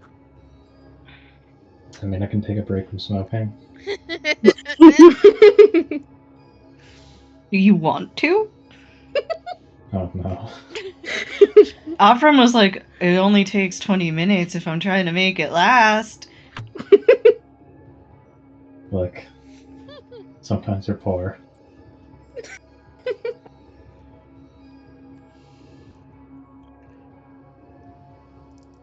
guess Nathan will just look back to her and just gesture ahead. Lead the way, little lady. And she'll lead the way.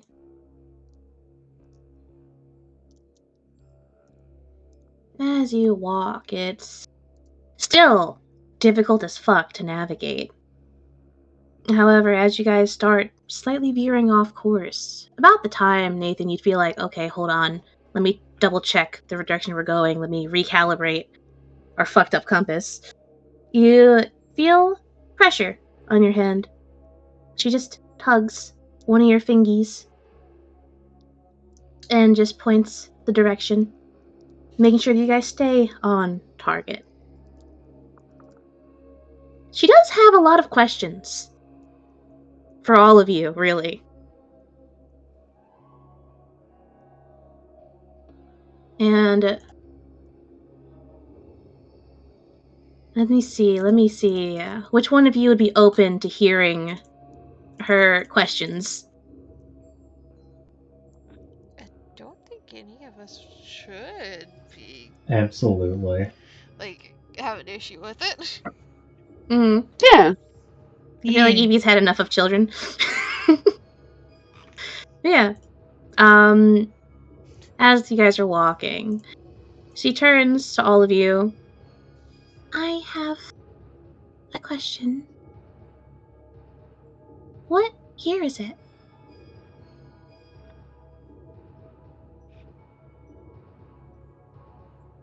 What year do you remember it being?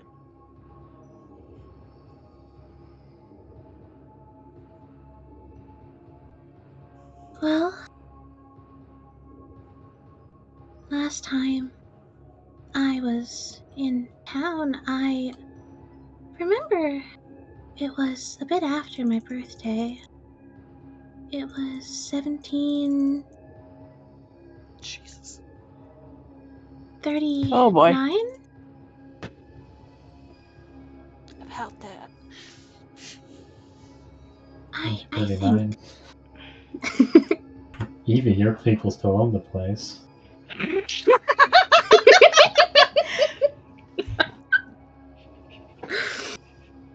Yeah, what was she doing? Like, a remarkably modern speech from this girl. Being a colonist is what she was doing. Leave me alone.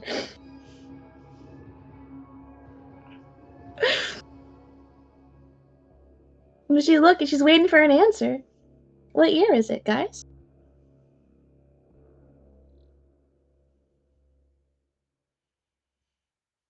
Mhm. 1829, right? Oh, 19. No. 19. Oh, sorry, 19. My bad. Weird is the 1923. 1800s. Yeah, Yeah. you're right. Yeah. It's Almost 200 years. 1923. Yeah. Who's gonna break the news to her?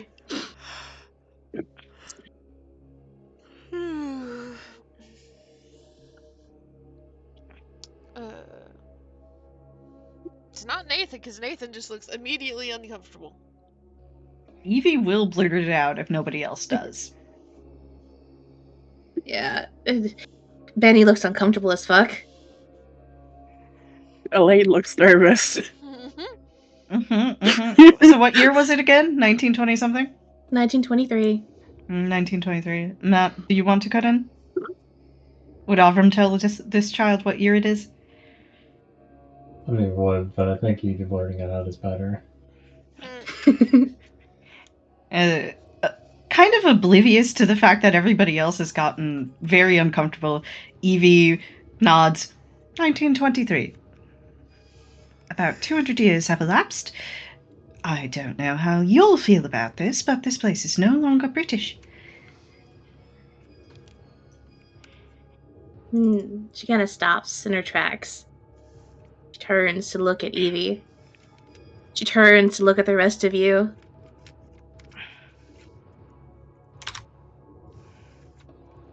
As if waiting for a psych. It's been 6 months. Nathan Evie. just like head whips around towards Evie. I shouldn't have said that, should I have? Well, not like that, no. 200 years? Evie, sweating, looks to Nathan. Afraid so.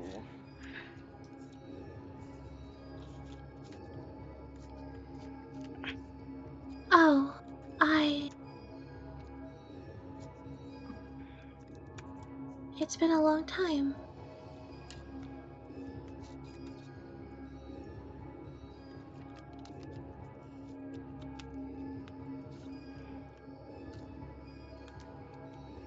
Turns to Yeah, look at this all of entire you. time? And she nods.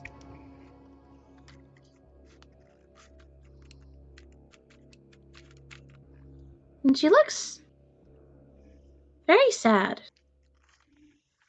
at this. But also kind of resigned. As if I should have expected this. But I'm still sad about it.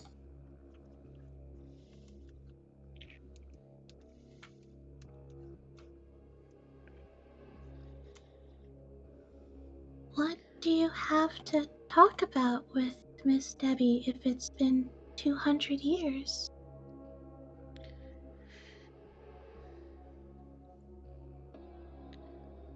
We figure she might know something about a reoccurring event that's hurting people in town. Goes all the way back to the 1700s.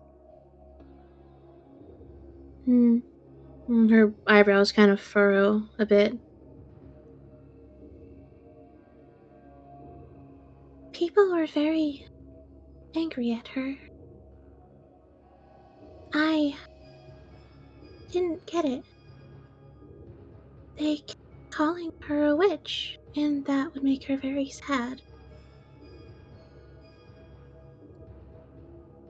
My family also called her a witch, but I didn't really believe them. I think she was just very upset and very unlucky.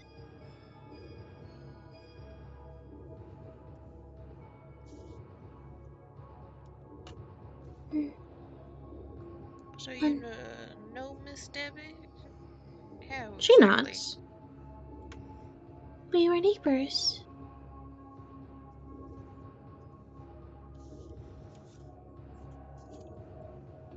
I lived next to her. My family did.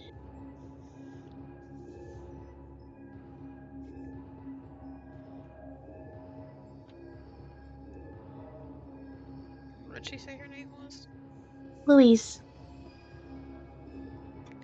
What was your family's last name now? Oh, Perry. Above table. Not connected to the Leeds family. Okay. Double checking. Mm-hmm. Good to double check.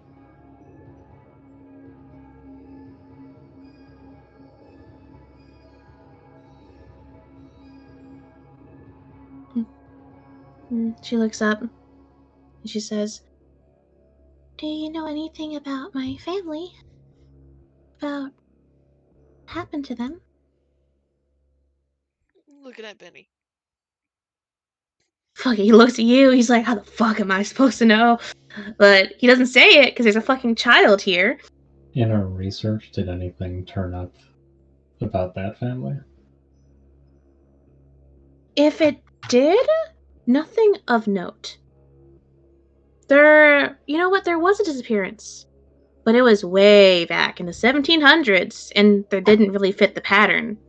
So there was no reason to pay too much attention to it, because other than that one disappearance way back when, who you see her now, nothing of note happened. The family lived in Leeds and then moved to other places.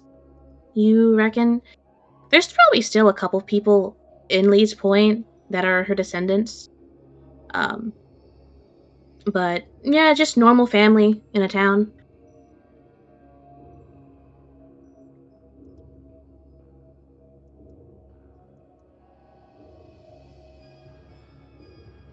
From what you've read, your family's doing well.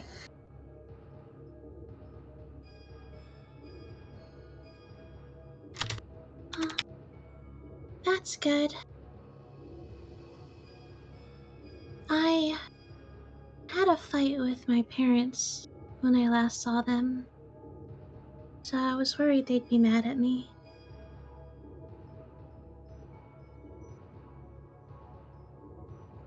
Did you run away? No, not exactly. Everyone was leaving and upset and angry, and they called Miss Debbie a witch a lot. And there was a big, big fight. And I told my parents that it's not nice to call people that, and that Miss Debbie is a nice lady that makes cookies sometimes when she babysits. So I ran over to her house, but no one else was home but her, and she was crying a lot, and I don't think she saw me visiting her. She wouldn't answer when I called out to her, and well, that's all I remember.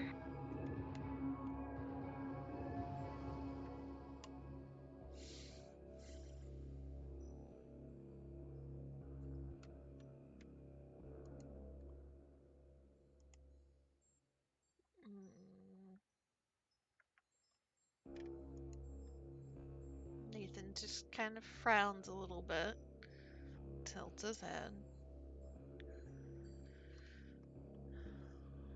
So you just went to her house and then woke up out in the woods.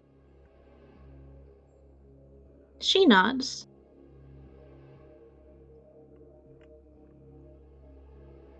You've been alone all this time. She nods again, this time a little slower. Sometimes I see Miss Debbie, but she seems a little different now. How so? She's a little scary sometimes. Other times she's okay, and it's nice to see her. But sometimes I hide from her because she's very upset, and I don't really like the yelling and the loud crying that she does sometimes.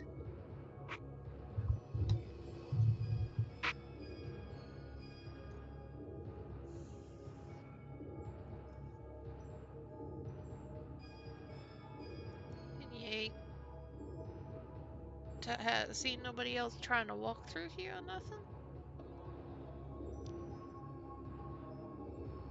She shakes her head. Sometimes an animal comes through, but then it disappears. Nothing alive can stay here. Not for long.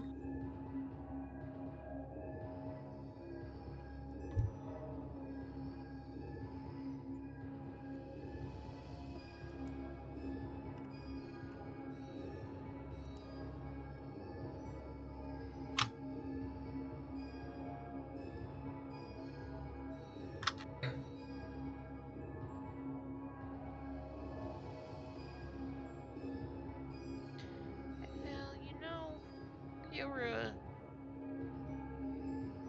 getting a little lonely out here. I'm sure if you give him some good scratches and play with him a little bit, Fluffy will probably visit you.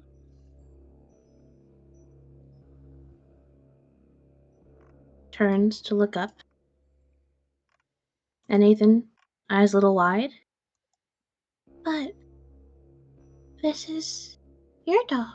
Or turns to the rest of the party. One of your dogs. It's your pet.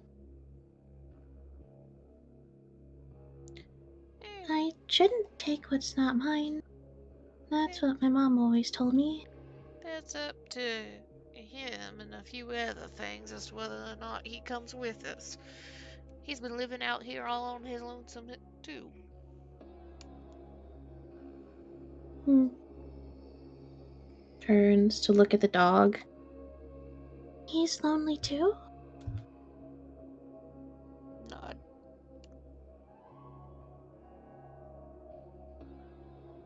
Oh.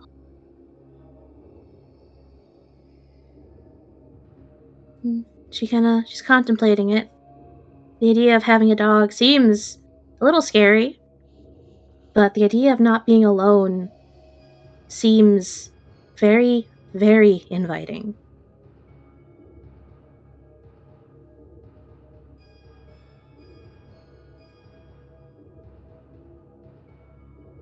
Turn to all of you. But what if you guys miss him?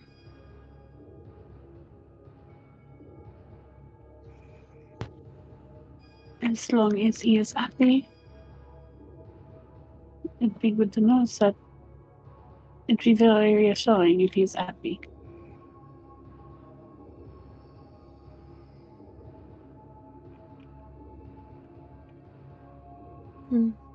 Turns to look at Fluffy.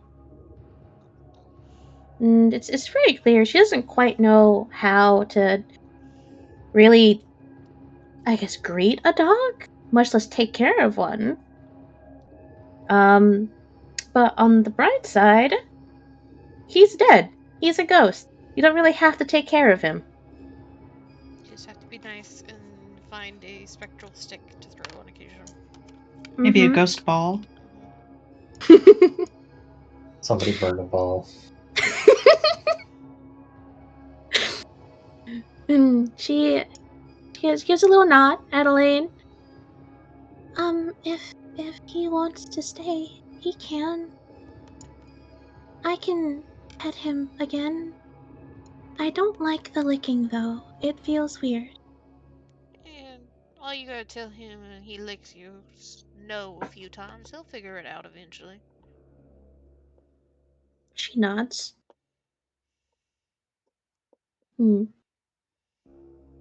She's like, okay, all right. You know what? New tech unlocked. Test it out. She's gonna veer her path a little bit over to Fluffy, who I imagine was just trotting alongside the party. Probably next to Avram, I think.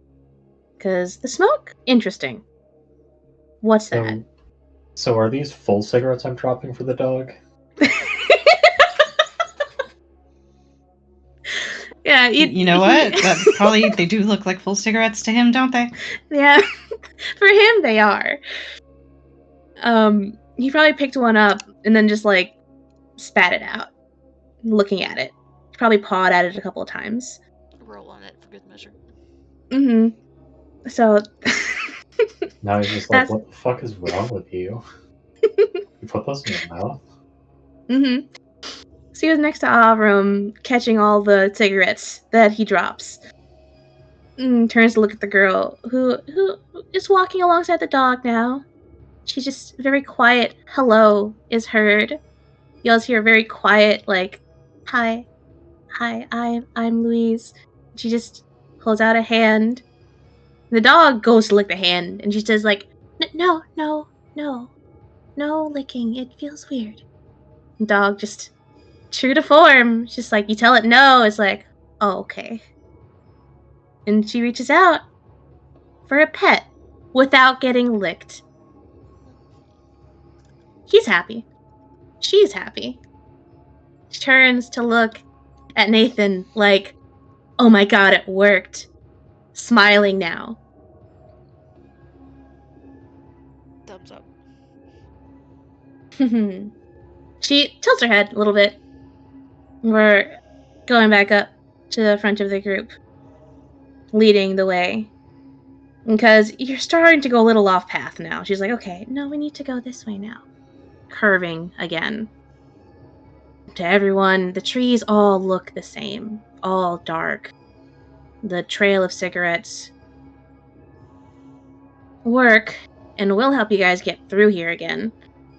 But she is able to help you expedite your journey throughout this. And eventually, the trees start getting a bit thinner.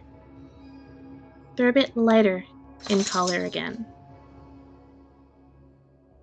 She turns to look at all of you again. Eventually, she stops. I can't go any further than this. but it should be that way.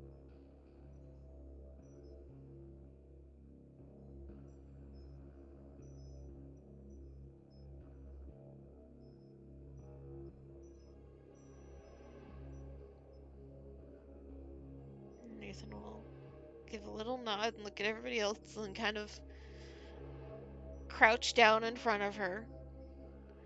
Yeah, thank you for leading us through all this. Imagine it would have taken us a real long time to find our way on our own. Mm.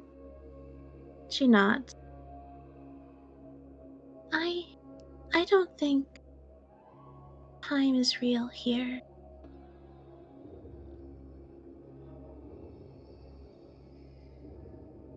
It's been 200 years.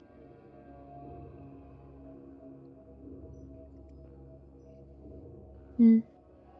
And see, she actually reaches into her collar and she pulls out a little locket. She opens it up, and those close enough would see that it's a locket that has a picture on one half, and the other half has a watch, a little pocket watch locket she's got. However, the watch part of it is cracked. It's broken. The hands kind of fall uselessly as she tilts it to show you. The picture on the other side of it shows her and what you presume to be her parents. Two more people smiling with her. I broke this when I was visiting Miss Debbie. I fell and it hurt a bit, but it's not working. I tried to fix it. My dad showed me how to fix it, and it still doesn't work. So, I don't know what's going on.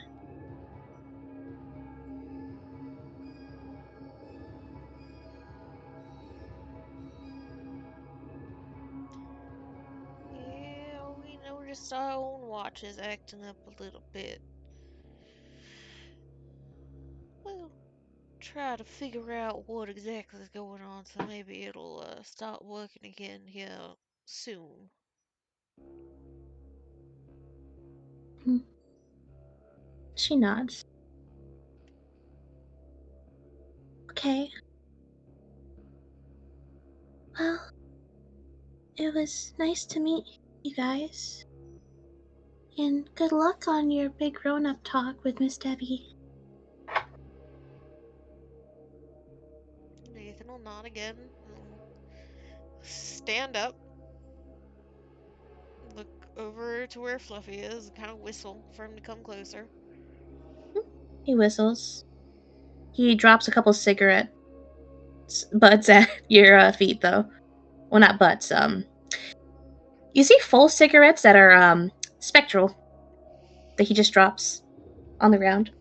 Nathan just kind of like looks at them, blinks, decides not to comment. Good boy, Fluffy. Thank you. I will motion towards Luis.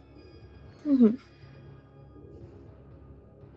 You want to stay with little Miss Luis over here? She'll give you lots of scratches and maybe even find a way to throw a stick for you. His ears perk up at stick. You have its attention. And she turns. She's like, "Oh, dogs like sticks." Yeah, you throw it for them, and they bring it back to you.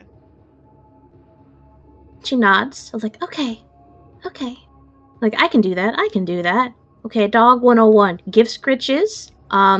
Throw stick. Got it. He looks at you, head tilt, and he looks happy. He's vibing. Big mouth smile. D of stick mentioned, ears perk up. And he does look excited. He sees that you're talking about Louise, and he looks at her, looks at you, looks at her, looks at you again, looks at her. She picks up a stick, and he is fucking at attention. He is ready. And she looks at it, looks at you. I just throw the stick? As far as you can. She does, and it's not that far, because she is a child. But fucking Fluffy is on it. He picks up the stick. Sort of.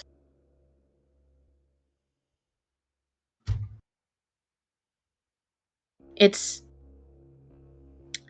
sort of like a stick that he picks up in his mouth. He has something. There's like this space in his mouth, but you don't really see anything. But he looks happy. He's caught something. But pretty soon he just closes his mouth and he kind of looks a little confused of like, okay, wait, there was something in my mouth. Where'd it go? Where'd it go? And she looks at Nathan. I think I can throw the stick. I don't know how he can pick it up, but I can try and figure it out a bit if he visits. Nathan nods. I think he'd appreciate it. She nods. And, are you like standing or are you kneeling? Yeah, he's crouched down again. Mm-hmm. Okay. And there's a second where Louise looks at all of you, and she kind of stiffens for a second before she kind of reaches forward, and Nathan, you get a hug. Oh. She feels solid, like anyone else, but she feels older than someone would normally feel. It's a bit weird. Reach a hand up and pat her back? Is there a back to pat? Yeah. Yeah, she's fully corporeal. Pulls away, gives a nod of like, that I probably shouldn't have done that. That was improper of me to just hug someone. She looks at the rest of you, and she kind of feels a little shy now as you guys are like about to leave for probably forever as far as she knows. And she just looks at all of you and she just asks, Can I have a hug from all of you?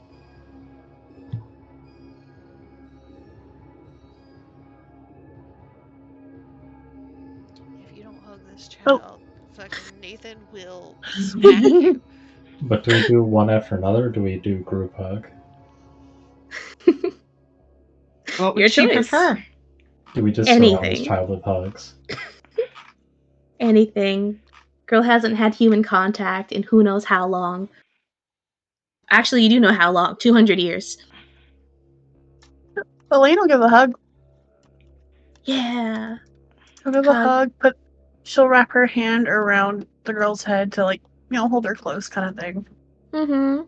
It kind of feels like hugging someone who just stepped outside when it was cold out. Or she's not, like, ice, cold, freezing. Just if your natural body temperature is at 96, she's temping what feels like 90 to, like, 85. Just a little colder. She'll gladly take any fucking hug that will be given. Does Evie hug the child? Evie hugs the child. She's not wonderful at hugging either, but she's doing her best. She's just a little awkward, but I mean, I guess the kid's probably also a little awkward. So yeah. It's one of those hugs where like you try to pull away like a little bit too early, and then there's this like moment of oh okay. Oh, okay, it's over. Okay.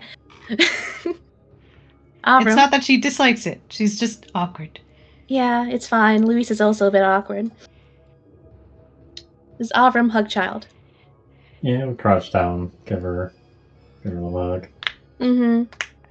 and put away the cigarettes. He's like, I don't know what her deal is, but it's probably not good for her. I've left these all around. I don't know if she picked them up and go smoke them. The next group of people that get stuck in here are just going to find this child chain smoking. With a dog. Just 100 cigarettes, just like throughout the forest in a straight line. Does Danny hug child? Danny goes to lean down, but Mhm. instead of going for the hug, he'll put his hands on the ground, Mm-hmm. look at her all bug-eyed, and blow up his cheeks and ribbit. Aw. Oh. Just eyes wide, and for the first time, you hear just laughter Oh. as she laughs and just like claps a hand over her mouth of like, oops, I probably shouldn't laugh. He'll But give her she a pat puffs. on the head. Yeah, as you pat her on the head, she puffs out her own cheeks a little bit. And she tries to rib it back. It's not great. But she tried. Thank you for leading us out. Mm-hmm. I'll give a talk to the missus and hopefully you see a frog. That was a frog noise. Okay. I imagine Evie she- can do some really good frog noises. Evie smirks and just, clears her throat and takes a second and then lets out an actually pretty good ribbit. I imagine it's like just like on point. Yeah, like it's a little freakish, I think. Mm-hmm. And Yeah. then holds up a finger, and that is the American bullfrog, which is the native frog to this area. And she just nods her head of like, wow. She looks at Danny. And she looks back at Evie. And it's just very clear in her face of like, that sounded very different.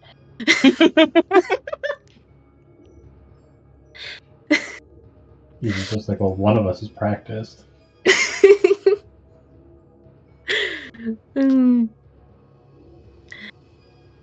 It's very clear in her body language, which, by the way, Benny also hugged the child. Okay, good. Just for the record. Of course he did. But it's very clear in her body language where she's like standing at pretty much essentially the doorway. She doesn't want you guys to leave.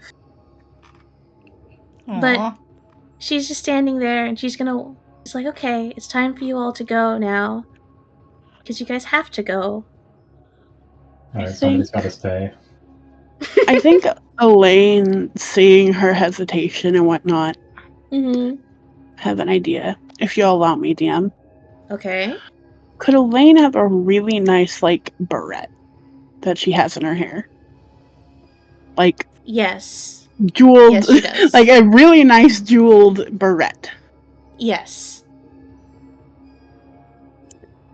She'll get up close. She'll take the barrette out of her hair and get up close to the girl and kind of like, get on her level. Mm-hmm. And she'll say, so, do you think you can hold on to this for me? She holds out her hands. You want me to hold on to this? She's going to fashion it into her hair to like pull her hair out of her face a bit into Luis's hair. Aw. I want you to hold on to this until we come and see you again. You promise to give it back to me then? She looks at you, and Elaine, you see a smile and a nod and just more and more nodding, and you swear, it's almost like there's tears welling up in her eyes as she nods. She'll pat her head. I can do that. I can hold on to this for you for when you come back.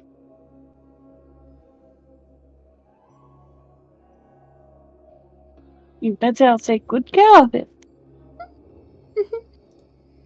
She nods. I promise. She'll smile at Louise and pat her on the head.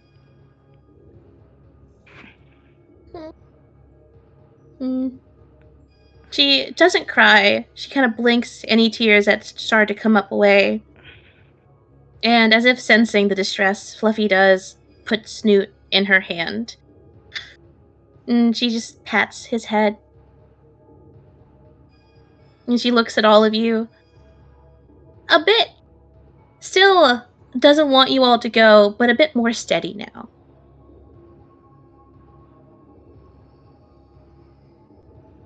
And she nods. It's like, okay. I'll take care of it, and when you guys come back, I'll give it back to you. And I hope all of you have a good talk with Miss Debbie. And I hope that one day I'll see a frog, and I can see it for real, and maybe even pet it, and it won't just disappear, and it'll sound like that. It'll sound precisely like that. And don't worry, if you're eager to learn about frogs, then I would be more than happy to tell you. Okay, I would love to see you come back and learn more about them.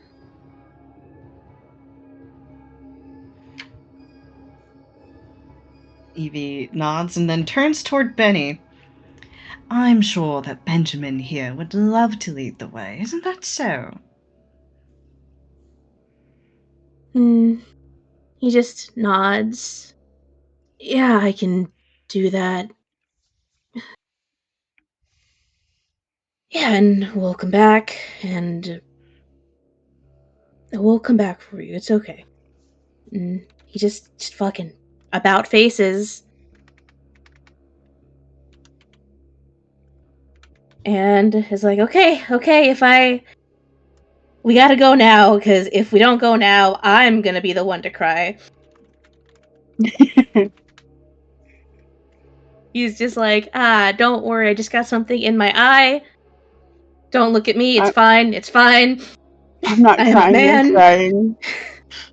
I am a detective. I am a professional. We need to go now, or else I'm never gonna leave. I'm not crying, you're crying. He just has dust in his eye. Having to move his glasses to clean it up a bit.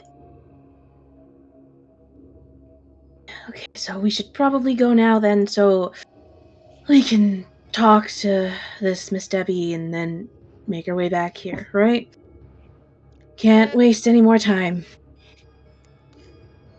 Nathan nods. And hopefully we still have some daylight to do that in. Yep. Push Benny to start walking. Yep, don't need to be told twice. She's swiping his eyes. It's fine, everything's fine. And she just waves goodbye at all of you. Take care of yourself, little lady. She nods. You hear a very faint "I will" throughout the wind.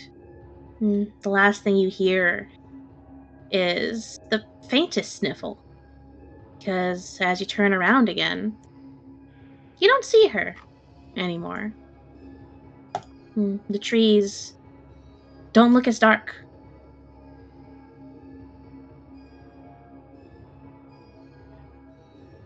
And that's where we're gonna wrap it up.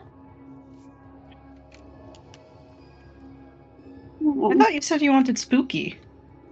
This is sad. Well, the first part was spooky. First part was spooky. Mm-hmm. Yeah. You So know, now we I also have really to wish. beat the shit out of this ghost lady so that she releases whatever curse she has on this girl. Yeah. I hope you all enjoyed. I wish she wasn't dead, so we could take her home with us, take care of her. Maybe she could Listen. join Betty's family or something. I Hi, mean, Jedi. Thank you for watching. oh shit, Jenny was in stream. Yo. He's a real one. Mm-hmm. Homie.